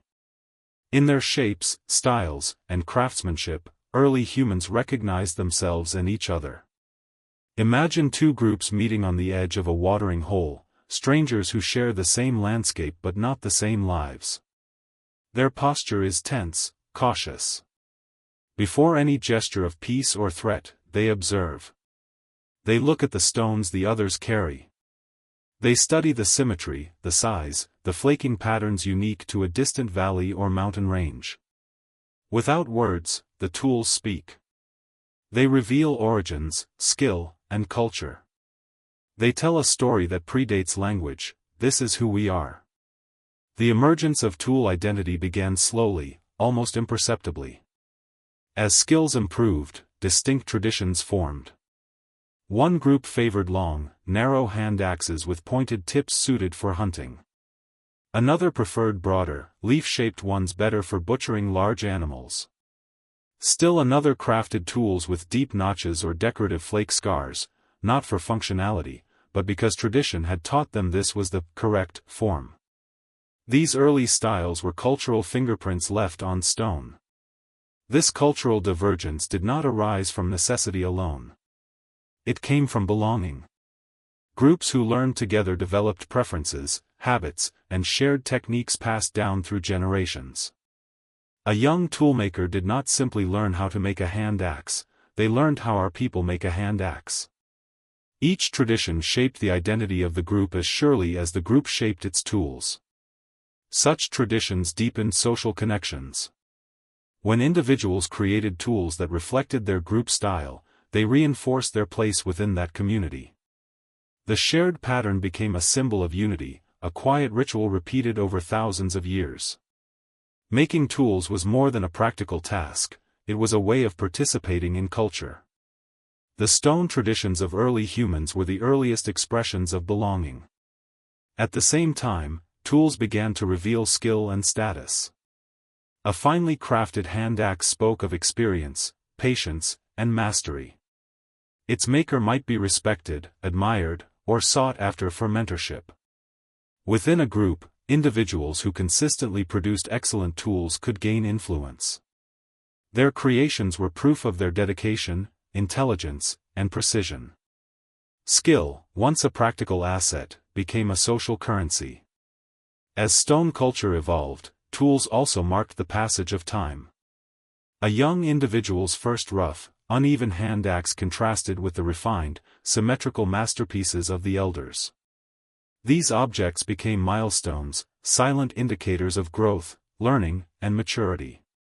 The process of shaping one's identity was mirrored in the shaping of stone. Beyond personal identity, tools also reflected the landscapes from which they came.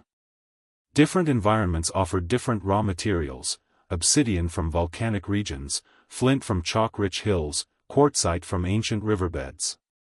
The material itself became part of the identity of a group. A tool made of glossy black obsidian announced that the maker belonged to a volcanic region or had traded with someone who did. Tools carried geological memory. They tied people to place. These materials began to travel.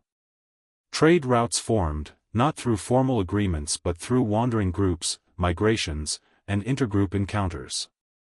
When a tool of foreign stone appeared in a distant area, it carried with it a story, evidence of movement, exchange, or contact.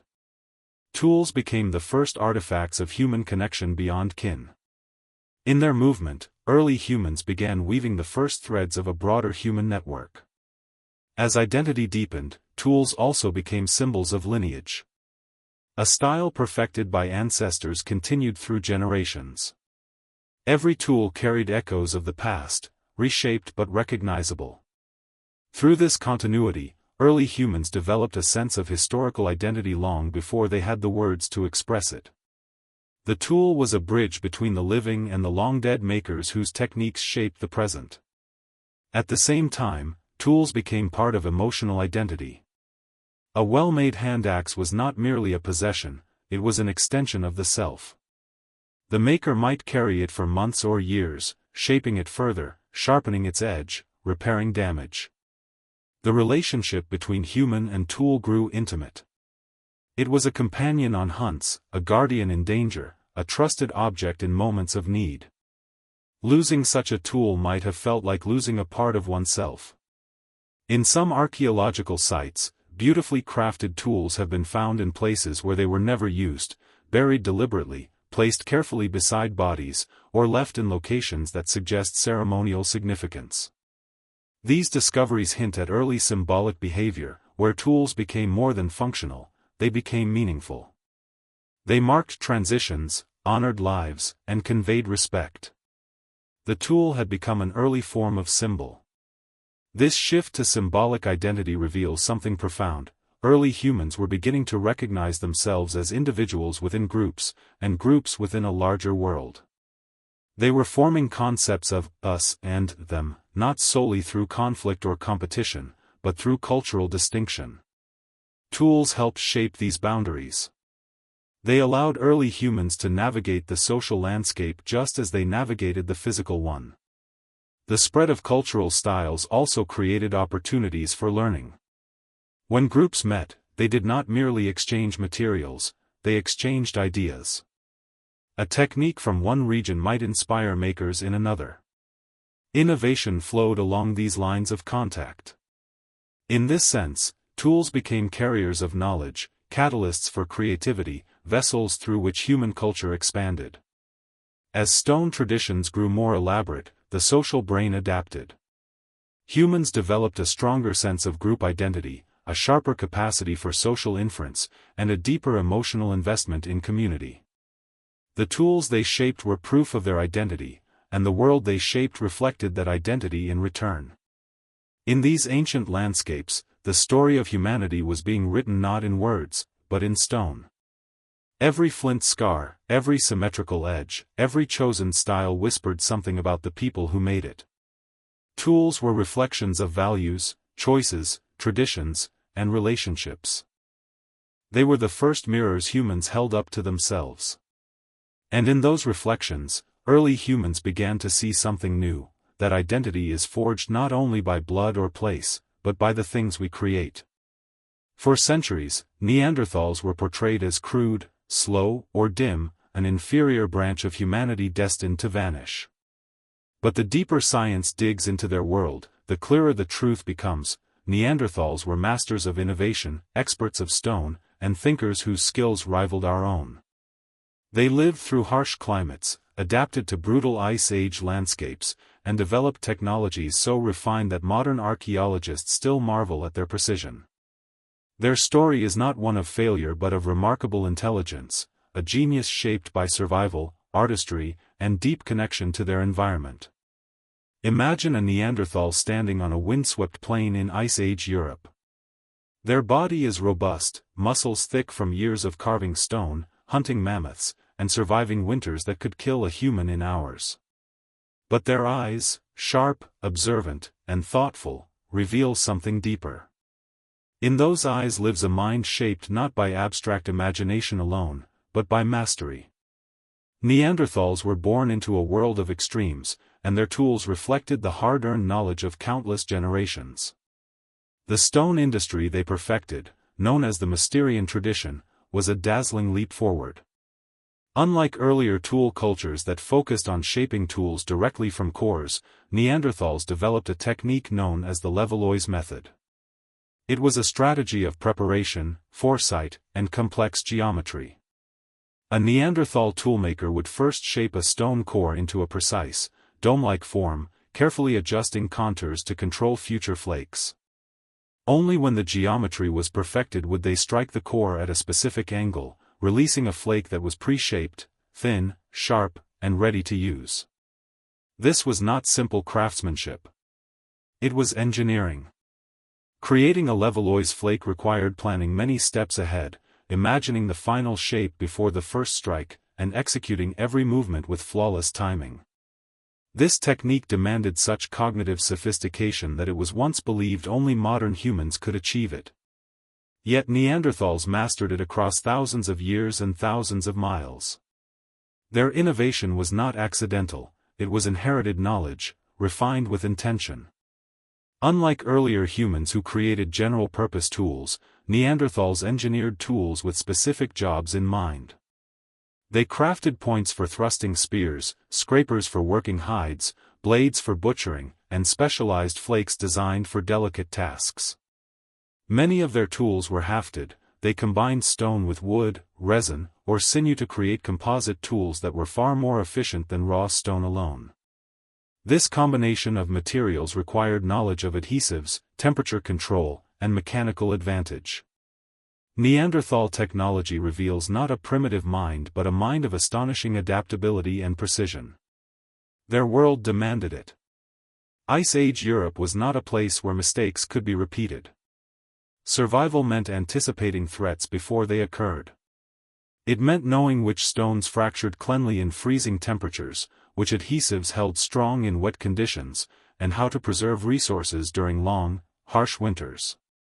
Neanderthals moved through their environment with deep familiarity. They understood the migrations of reindeer, the behavior of wolves, the cycles of rivers freezing and thawing. Their tools emerged from this intimate awareness. Neanderthal intelligence was also deeply social. Tool-making sessions were communal affairs, where knowledge passed through observation, imitation, and shared effort. Young Neanderthals learned through hands-on practice, guided by the gestures of elders who had honed their craft over decades. Each flake struck carried echoes of ancestry, a lineage of thought passed from one generation to the next. Neanderthal groups, often smaller and more tightly bonded than early human tribes, relied heavily on cooperation. They hunted large animals with coordinated strikes, ambush strategies, and astonishing bravery.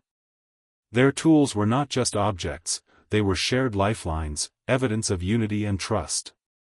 When a Neanderthal crafted a finely made point for a hunting companion, it was an act of care, loyalty, and survival. Their emotional world, too, was complex. Evidence suggests Neanderthals buried their dead, cared for their injured, and possibly decorated their bodies or surroundings.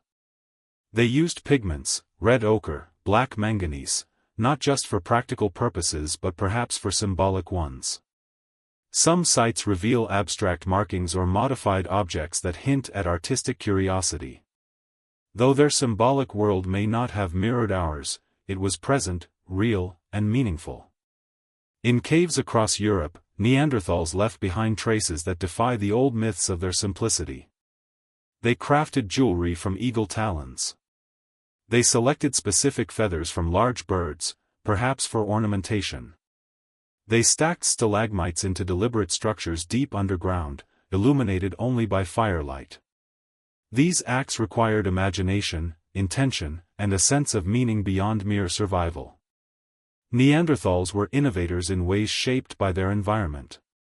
Their intelligence was pragmatic, grounded in what worked, refined through necessity. They did not carve elaborate figurines or paint vast murals, but they created tools of unparalleled efficiency. Their genius lay not in abstraction but in execution. They were artisans of survival. When Neanderthals encountered modern humans, the exchange was not one-sided. Interbreeding occurred, blending lineages. Knowledge may have flowed between groups. Modern human DNA carries Neanderthal traces, marks of encounters and shared history. In this sense, Neanderthals did not vanish entirely, they live on within us, in our genes, our bones, our immune systems. Part of what we call human today is Neanderthal inheritance. Their disappearance around 40,000 years ago was not a failure of intellect.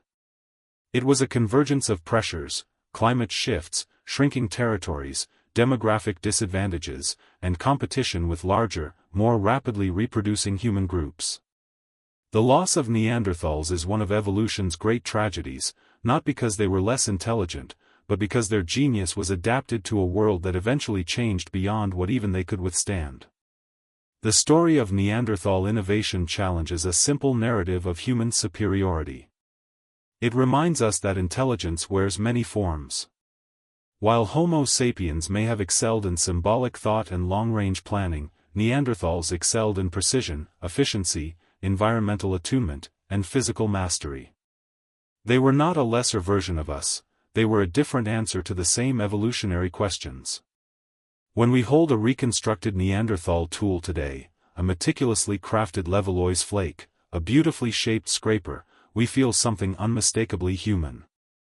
The smooth curve of the flake, the calculated edge, the confidence of its maker, all of it speaks across time. It tells us, someone made this with purpose, with thought, with skill. Neanderthal genius was not an echo of ours. It was its own fire, bright, powerful, and briefly, magnificently alive. There comes a moment in the human story when the mind seems to break free from the boundaries that held it for millions of years.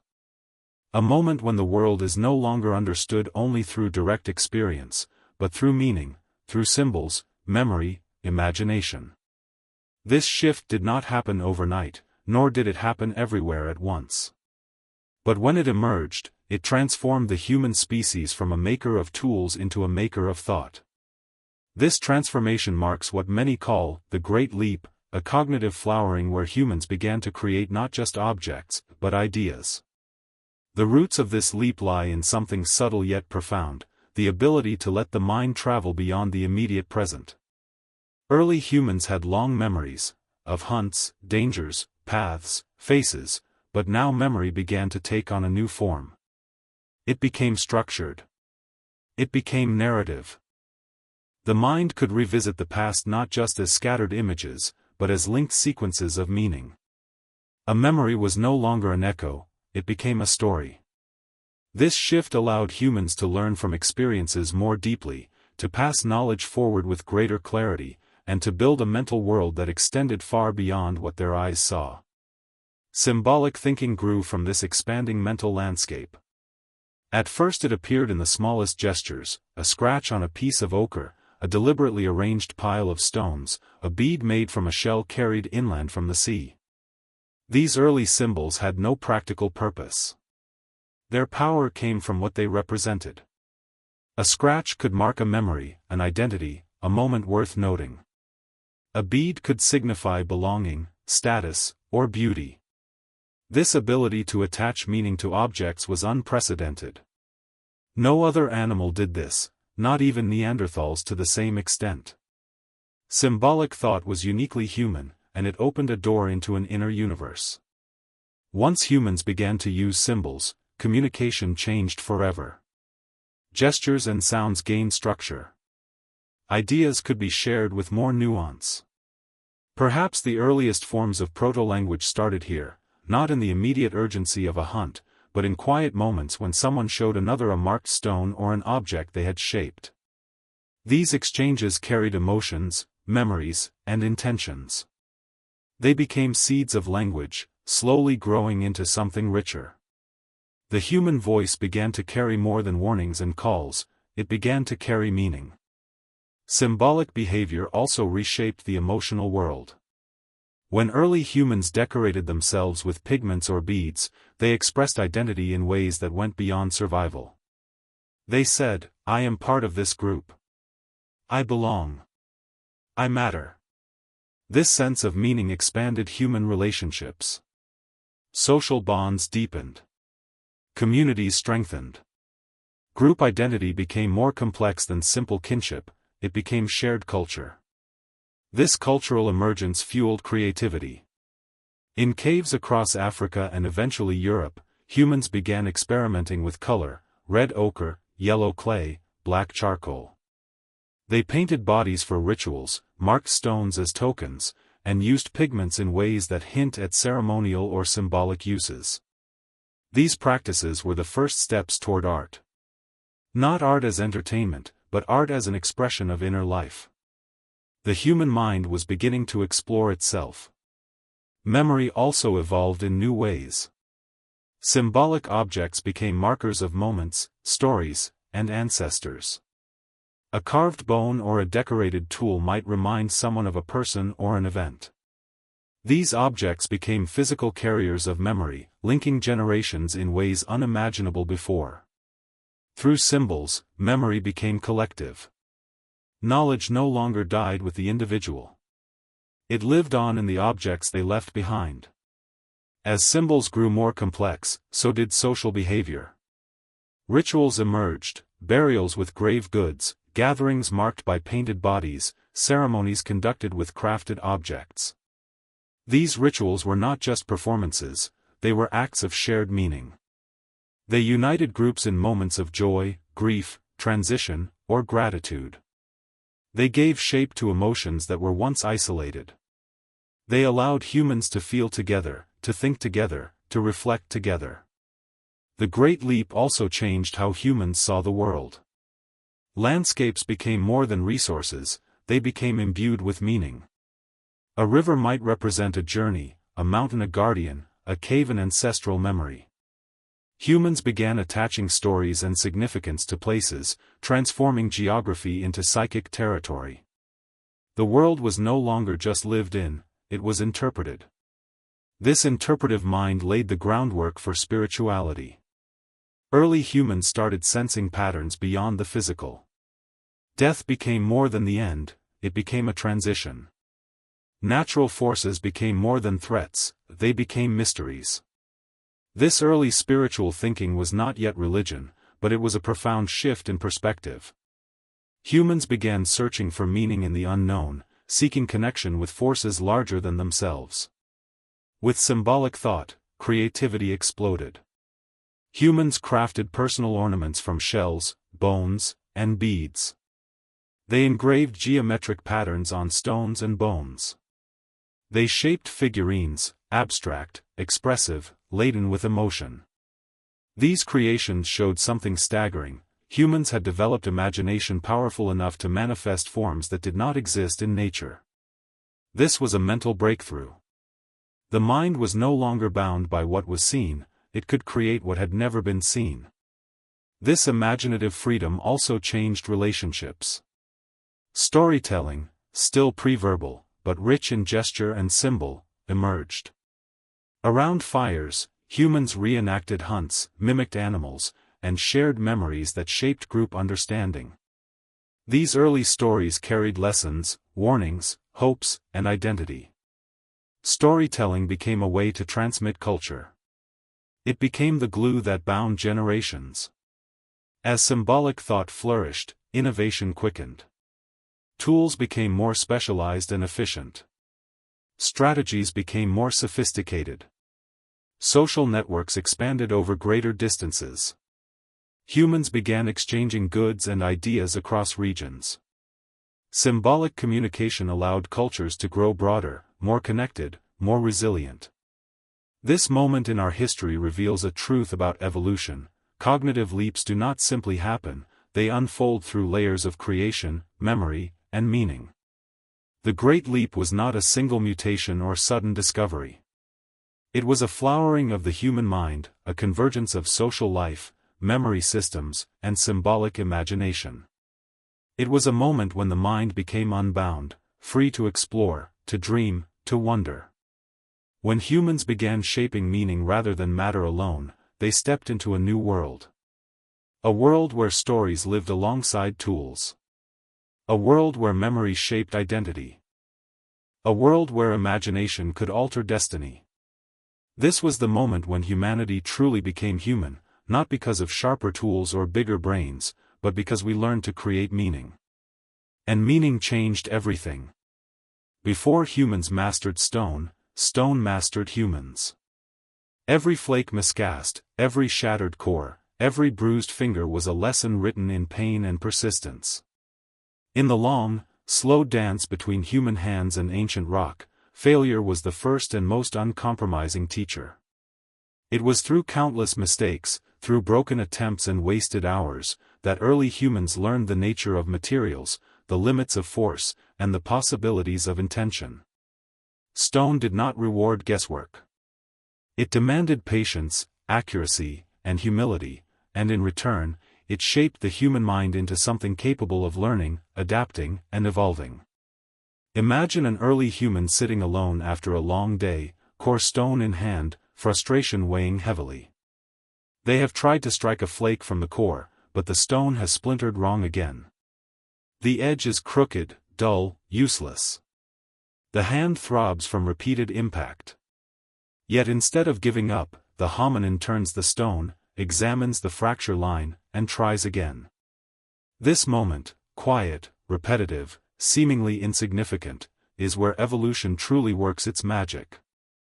The mind learns through trial. The body learns through repetition.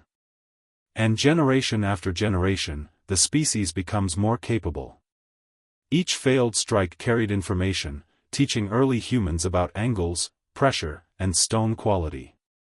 Over time, they learned to predict how a core would break, where the fracture plane would travel, how a hammerstone must swing to produce the desired effect.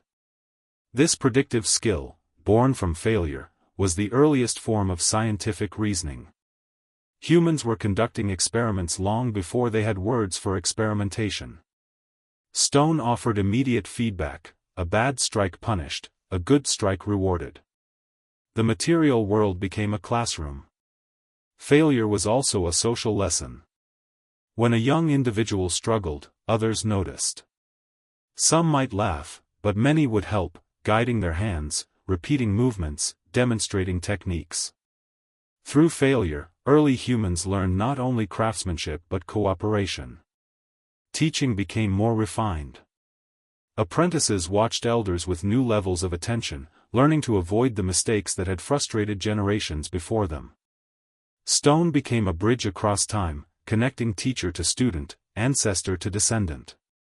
In this sense, failure shaped culture. Groups developed collective knowledge about which stones fractured cleanly and which were useless. They learned which riverbeds held the best materials, which cliffs offered reliable cores, which mountains birthed the strongest obsidian. Through countless failed attempts, humans mapped the landscape in terms of resource quality. Their mental maps expanded, and their relationship with the environment deepened. Failure also taught emotional resilience. The early human world was harsh, unforgiving, and dangerous. A failed hunt meant hunger. A failed shelter meant exposure. A failed tool meant vulnerability. Yet stoneworking allowed humans to practice patience and perseverance in a controlled setting. The discipline learned from toolmaking spilled into other aspects of life. They learned to persist in the face of difficulty, to try again after mistakes, to seek better strategies when old ones no longer worked. This emotional endurance was a survival advantage. Failure shaped innovation too. When a tool didn't work as intended, humans modified the design. They tried different shapes, different materials, different techniques. A cracked hand axe might lead to the accidental discovery that a narrower edge was sharper. A broken flake might reveal that thin tools cut better. Mistakes became seeds of creativity. The evolutionary record shows bursts of innovation often preceded by long periods of stagnation, likely reflecting cycles of trial, error, and breakthrough. Through failure, early humans also learned adaptability. A maker who traveled into new territory encountered unfamiliar stone types. Some fractured unpredictably. Some dulled quickly. Some were too hard or too brittle. Each new environment required new skills, new knowledge, new strategies. Humans who adapted survived. Those who clung to old methods struggled. In this way, stone taught flexibility, the ability to respond to changing conditions with new solutions. Adaptation extended beyond the individual. Entire groups evolved cultural responses to failure. Communities experimented with different hafting methods, binding materials, and heat treatments. They developed regional innovations that spread when proven effective. The Acheulean and Mousterian traditions themselves are records of thousands of years of collective adaptation. Human culture was becoming evolutionary in its own right, ideas lived, died, and improved just as organisms did. This relationship with failure also shaped human cognition. The brain became wired to learn from mistakes. Neural pathways strengthened not just when humans succeeded, but when they corrected errors. This error-based learning is one of the hallmarks of human intelligence and is foundational to everything from toolmaking to language acquisition. Stone provided the earliest arena for this cognitive process to flourish. Even the emotional relationship to failure began to evolve. Early humans learned to tolerate frustration, to channel it into effort rather than abandonment. They experienced the satisfaction of persistence rewarded, the pride of mastery earned through struggle. These emotions reinforced behaviors that supported long-term learning. The creative mind is born from this relationship, the desire to try, fail, understand, and try again. Failure also contributed to the emergence of symbolic thought. Some broken stones were arranged deliberately, others kept as reminders or reused in new forms. A failed core became a scraper. A shattered tool became a flake source. Humans learned to see potential where earlier creatures saw only loss. This flexibility of perception, transforming broken pieces into new possibilities, is a foundational trait of creativity and innovation. Through millennia of failure, something extraordinary happened. Humans began to understand the world as a system of cause and effect. They realized that actions produce outcomes, outcomes teach lessons, and lessons guide future actions. Stone toolmaking became the first major feedback loop between thought and reality. The mind learned that it could shape the world, that the world pushed back, and that growth came from that struggle. Failure, more than success, forged the human mind. It taught patience. It taught creativity. It taught cooperation. It taught resilience. It taught adaptation. And in teaching these lessons, stone shaped not only the hands that struck it, but the minds that dreamed beyond it. Humanity did not spread across the planet because of strength, speed, or sheer numbers. It spread because of stone. The tools early humans crafted became passports to new environments, keys that unlocked continents, and companions that made survival possible in places no ape had ever imagined venturing. Stone allowed humans to take the great gamble of exploration, into freezing tundras, dense forests, high mountains, deserts, and coastlines, and win. The story of humanity's expansion is the story of how stone enabled us to step beyond the familiar and rewrite the geography of our destiny. Imagine a small band of Homo erectus standing at the edge of a vast savanna, gazing toward distant lands. Behind them lies the African cradle that shaped their bodies, their minds, and their traditions. Ahead lies the unknown, shifting climates, unfamiliar terrains, predators they have never encountered, and resources they have yet to understand. Without tools, such a journey would be impossible. But in their hands are hand axes, strong, sharp, versatile, and in their minds is the confidence learned from generations of successful toolmakers. Stone gave them courage. Stone gave them capability. And so they stepped forward. The first migrations out of Africa were not grand, deliberate campaigns. They were slow, generational drifts, nudged by climate shifts, resource scarcity, and curiosity. Rivers dried. Herds moved. Forests receded. The world changed, and humans followed. Each step carried them farther from their origins, and each new environment forced them to adapt their technology. Stone tools evolved not in isolation but in response to the landscapes humans encountered. The toolmaker's craft became the bridge between biology and geography. Their journeys took them north into the Middle East, across plains teeming with wild horses and antelope. From there, they expanded into the Caucasus, where cold winds tested their endurance.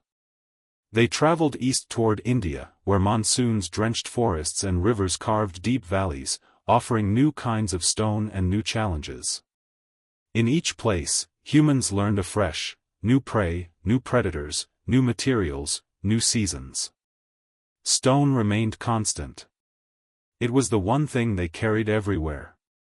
In colder regions, stone tools became essential for processing animal hides needed to withstand freezing temperatures. Early humans used scrapers to soften leather and hand axes to butcher large animals whose meat sustained them through long winters. Where trees grew dense, they used stone wedges and axes to shape wooden tools. Where rivers surged, they used stone to craft spears for fishing. Stone was endlessly adaptable, and so humans became endlessly adaptable too. In some regions, new materials offered new opportunities. Obsidian, glass-like, sharp as a scalpel, was discovered in volcanic landscapes. Its edges were finer than anything produced from flint or quartzite.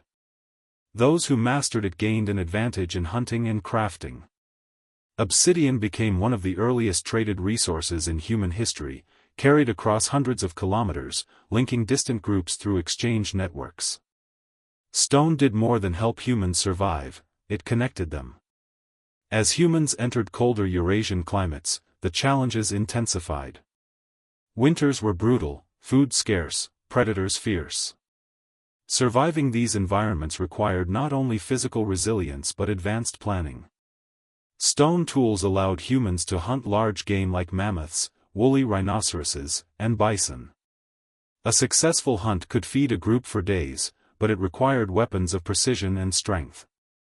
Humans adapted by creating composite tools, stone spearheads attached to wooden shafts using resin and sinew.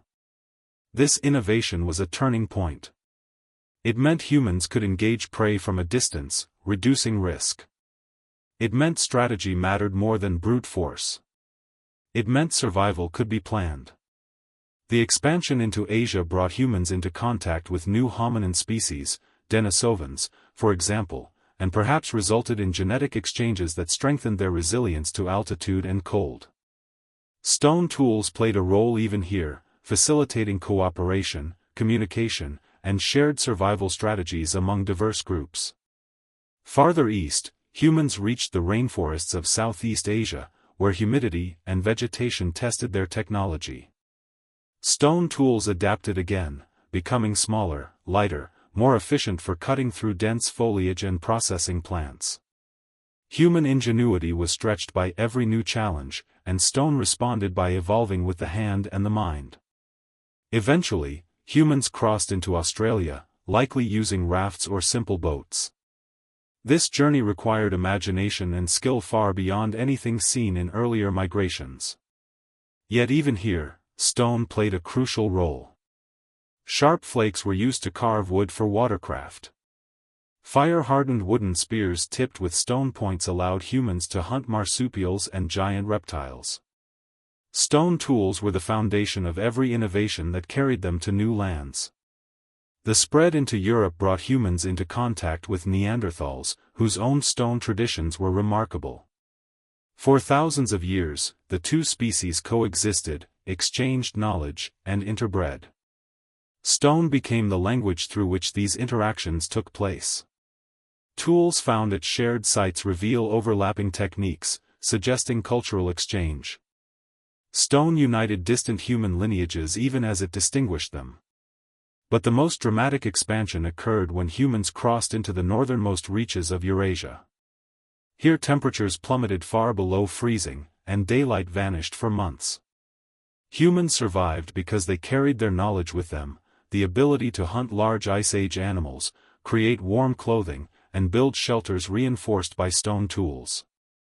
Their minds grew sharper, their social structures stronger, their strategies more sophisticated. The harshest environments became crucibles that shaped the most adaptable minds. Eventually, humans made the final great leap, crossing into the Americas via the Bering Land Bridge. This migration required courage unimaginable to earlier ancestors. A world of freezing winds, mammoths, saber-toothed cats, and endless ice awaited them. But they were ready.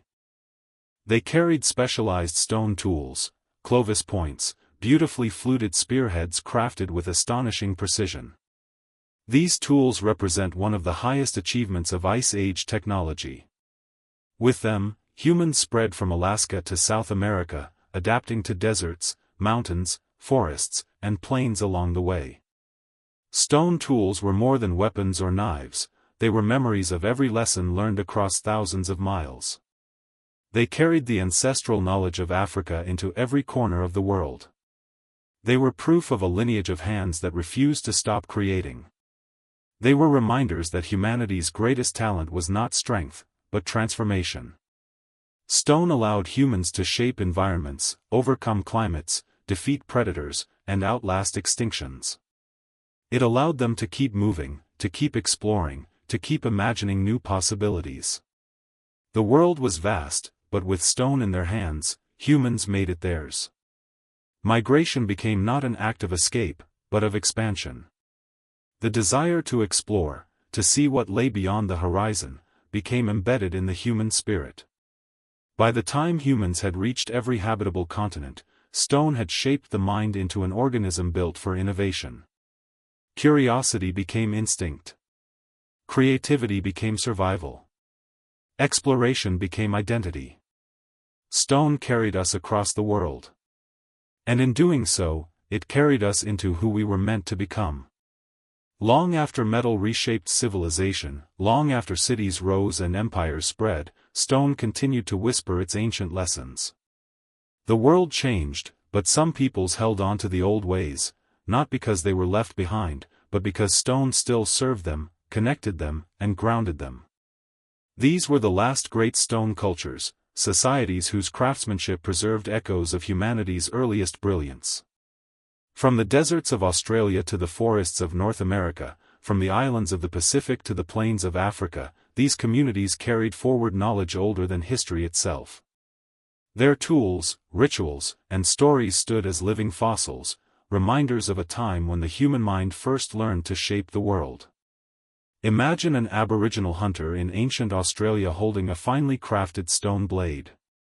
The air is hot, shimmering above the red earth.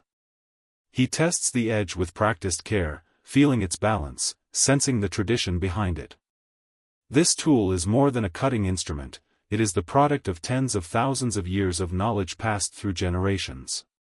Its design echoes ancient makers who once roamed Africa with hand axes in their palms. The continuity is astonishing. Across continents and millennia, the language of stone remained intact. These stone cultures refined techniques far beyond the simple flaking of early humans. In many regions, tools were pressure flaked, a delicate, controlled method that required patience and strength. A skilled craftsperson pressed a pointed tool against the stone edge, removing tiny flakes with precision to create incredibly sharp, serrated blades. These tools rivaled modern metal knives in efficiency. The makers of such tools were artisans in the deepest sense, carrying within them the distilled knowledge of a lineage stretching back to the dawn of humanity. Stone tools also held social and spiritual significance. In some African hunter-gatherer societies, beautifully crafted points were considered objects of pride and identity. A skilled maker's work was unmistakable, recognizable by its flake patterns and symmetrical beauty. Owning one of their tools meant more than having a reliable blade, it meant carrying a symbol of connection to one's ancestors and community.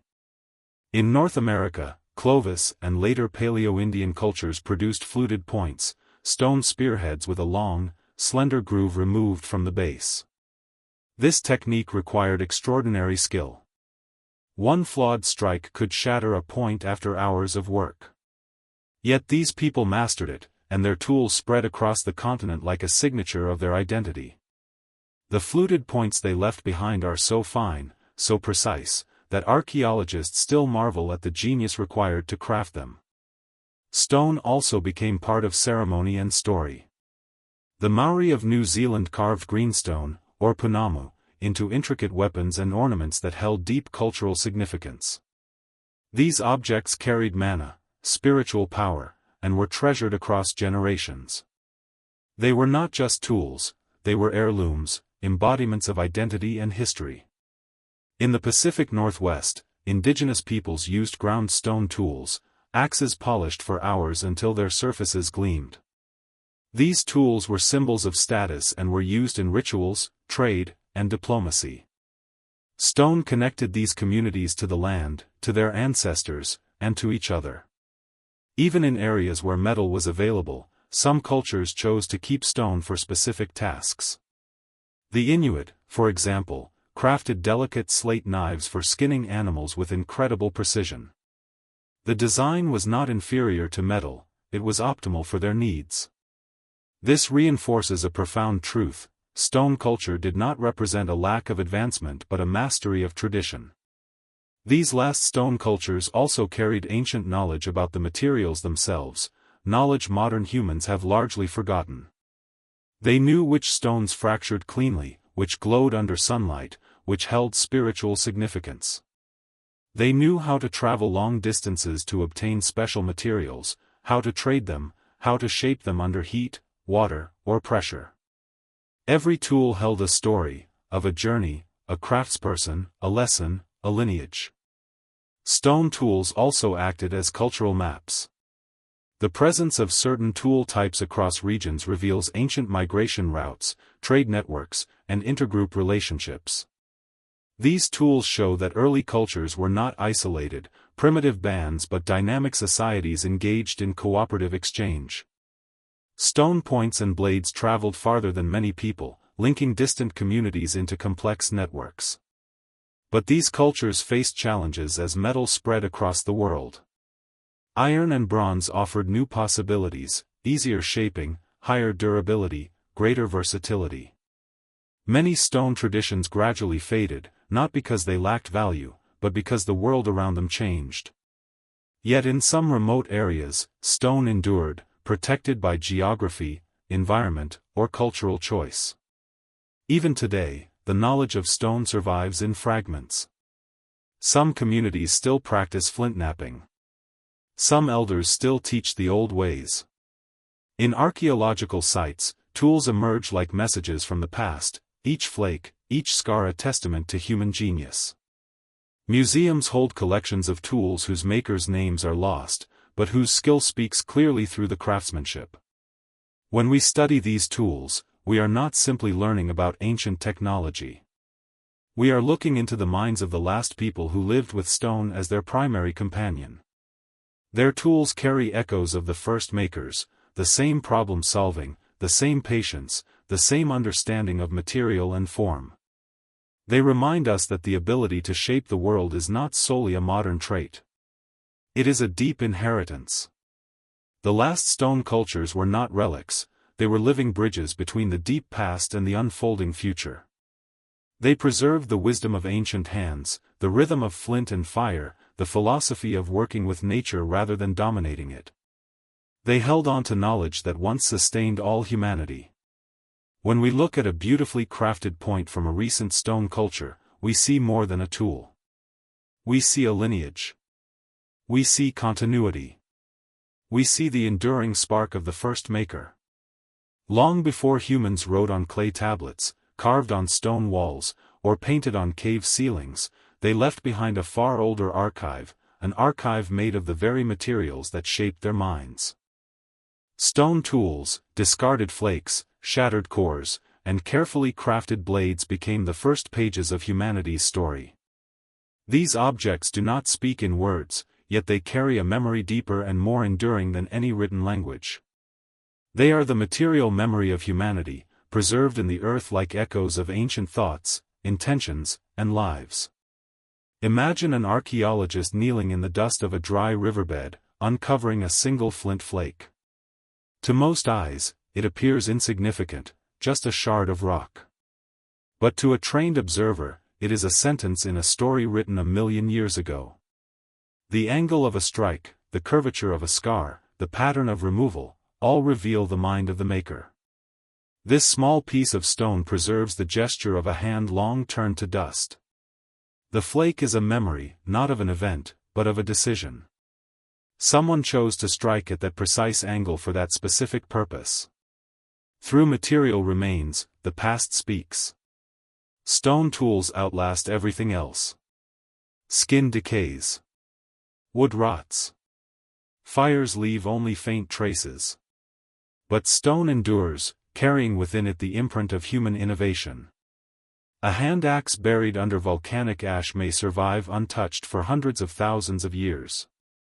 A scraper left in a cave may remain perfectly recognizable long after the language and culture that created it have vanished. In these objects, time collapses. The distance between past and present shrinks. We touch the edges of tools created by minds like ours yet shaped by worlds we can only imagine. This endurance gives stone a unique role in human memory. It is the physical proof of our becoming, our mistakes, our breakthroughs, our first expressions of identity. Each chipped flake documents a moment of learning.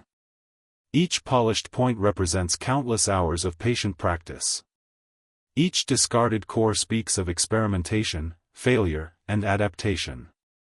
Together, these tools form a vast, silent chronicle of human evolution.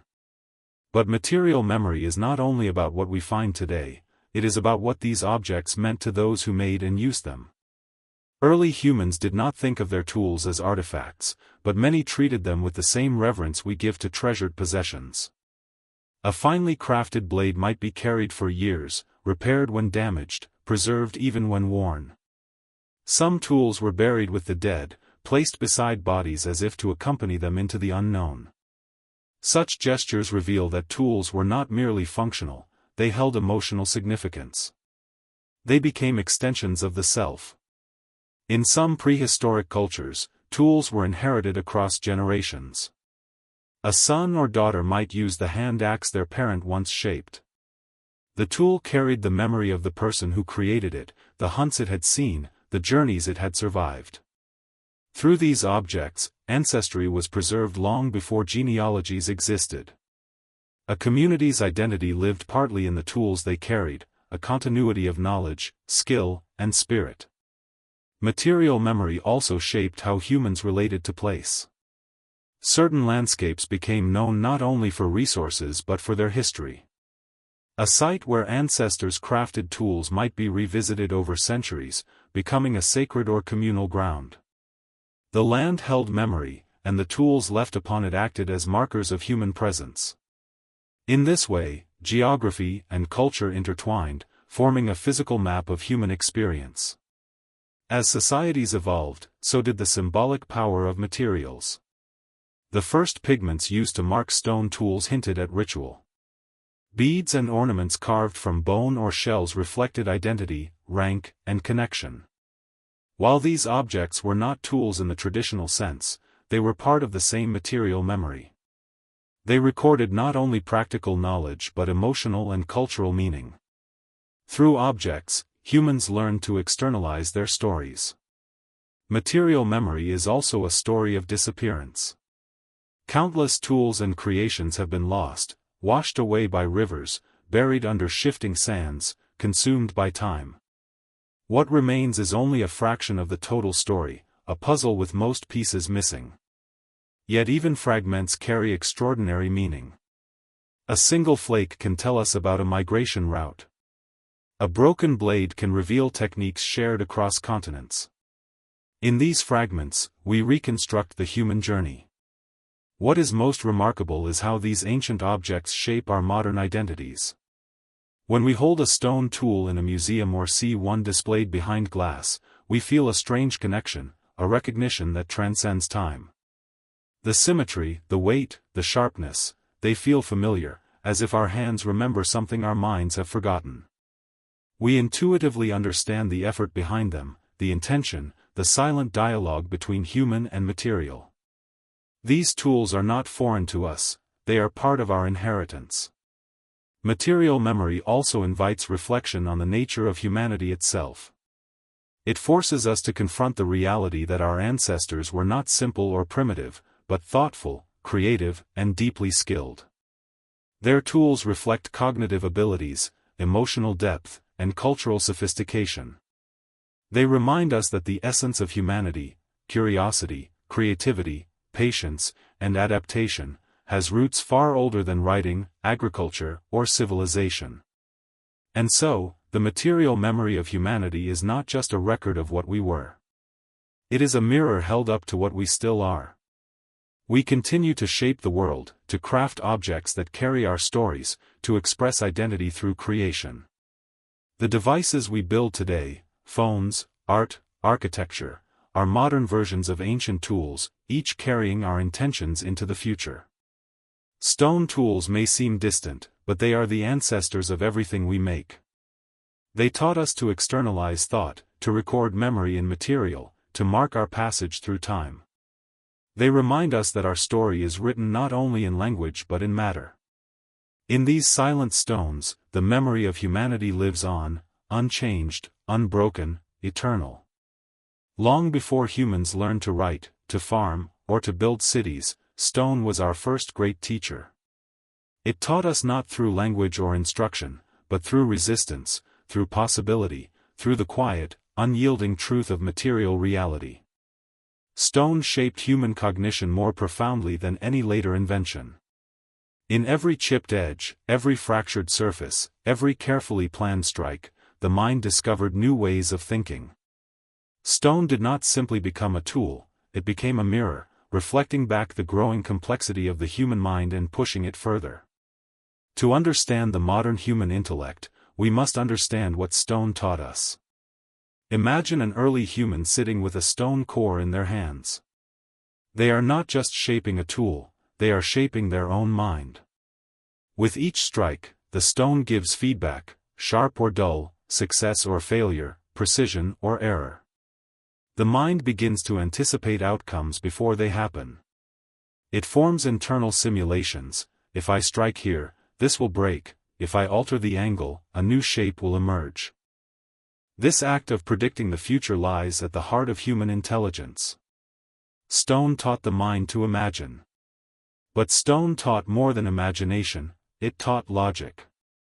The fracture patterns of rock follow consistent rules, and early humans learned these rules through experience. They discovered that materials behave in predictable ways, that cause and effect govern not just nature but creativity. Stone taught humans that the world could be understood, that it had structure, order, and rhythm. This realization, that reality has patterns, was the first step toward science. Stone also taught patience. To produce even the simplest tool, early humans had to slow down, observe, and refine their actions. They had to resist impulses, correct mistakes, and persevere through frustration. This discipline strengthened the brain's capacity for long-term planning, emotional regulation, and focus. Patience became a cognitive skill. Without this capacity, humanity could never have built complex societies, created art, or learned language. Stone taught the mind to wait. In the rhythm of toolmaking, early humans discovered something else, the value of precision. Small differences in angle or force could lead to drastically different outcomes. This sensitivity to detail fostered fine motor control and sharpened spatial awareness. The eye learned to see subtleties. The hand learned to respond with delicacy. The brain learned to coordinate complex actions with split-second timing. These skills would later be used for drawing, weaving, building, and writing. Stone taught the mind precision. The mind also learned creativity through stone. Each tool represented not just function but possibility. If one shape could slice meat, another could scrape hides, another could drill holes, another could fell branches. Stone became a canvas for innovation. Early humans experimented, testing new shapes, new methods, new materials. This experimentation cultivated a capacity for flexible thinking. Instead of reacting automatically to the environment, humans learned to remix the world, altering it to suit their needs. Stone taught the mind creativity. But stone taught something even deeper, reflection. After crafting a tool, early humans examined their work, comparing it to past tools or to those made by peers. They judged, evaluated, and learned. This act of self-assessment gave rise to introspection, the ability to analyze one's own actions, choices, and mistakes. Without introspection, there can be no complex communication, no ethical reasoning, no philosophy. Stone taught the mind to reflect. Stone also shaped the emotional landscape of humanity. The pride of a well-made tool, the frustration of failure, the joy of mastery, the bond formed through shared practice, these emotions strengthened social ties and fueled cultural development. Crafting tools became a shared experience, a ritual that bound communities together. The act of making became a way of expressing care, teaching the young, and honoring the old. Stone taught the mind connection. As stone culture matured, humans learned abstraction. They began to see beyond the immediate moment, to consider broader meanings and longer timelines. They recognized the invisible lessons hidden in the visible world. Symmetry became beauty. Efficiency became value. Skill became identity. These abstract concepts formed the foundation for later symbolic thought. Stone taught the mind meaning. Through stone, humans also learned humility. Nature does not always cooperate. A tool can shatter. A core can be wasted. A technique that works one day may fail the next due to hidden flaws in the material. Stone reminded early humans that mastery is never absolute, that learning never ends. This humility became part of the human spirit, tempering ambition with respect for the forces beyond our control. Stone taught the mind humility. At the same time, stone taught empowerment. A creature once vulnerable to predators could now defend itself. A group once limited to scavenging could now hunt. A species once shaped by nature could now shape nature. This partnership with stone gave humans a sense of agency, an understanding that they could influence outcomes, change their environment, and forge their destiny. Stone taught the mind power. Over thousands of generations, these lessons accumulated, layer upon layer, transforming human cognition. The mind became capable of long-term planning, abstract reasoning, emotional depth, symbolic expression, and creative innovation. Stone had been the catalyst, a silent partner in an evolutionary dance. The first sparks of human genius were struck from stone long before they were struck from fire. In many ways, stone tools were the first thoughts made tangible. They were ideas solidified into form. To hold a tool was to hold a fragment of consciousness, a piece of mind shaped into matter. The boundary between internal and external began to blur. Human creativity spilled outward, leaving permanent marks on the world. This relationship with stone also influenced the future of human culture. The ability to shape material set the foundation for shaping language, stories, art, and social structures. The neural pathways strengthened by toolmaking supported the development of complex grammar, intricate patterns of thought, and symbolic communication. In shaping stone, humans unknowingly shaped the architecture of their own minds. Stone taught humanity something that no other material ever could, that thought can be transformed into reality. It taught that the mind is not limited to imagination alone, it can act upon the world, alter it, improve it, and understand it. It taught that learning is a lifelong pursuit, that mastery is a partnership between curiosity and discipline, and that failure is a doorway to progress. The lessons of stone are still with us. Every invention, every idea, every work of art is built upon them. The world we have today, cities, technology, science, philosophy, can trace its roots to those first quiet moments when a hand struck a stone with intention. Stone shaped the human mind. And the mind, forever changed, went on to shape the world.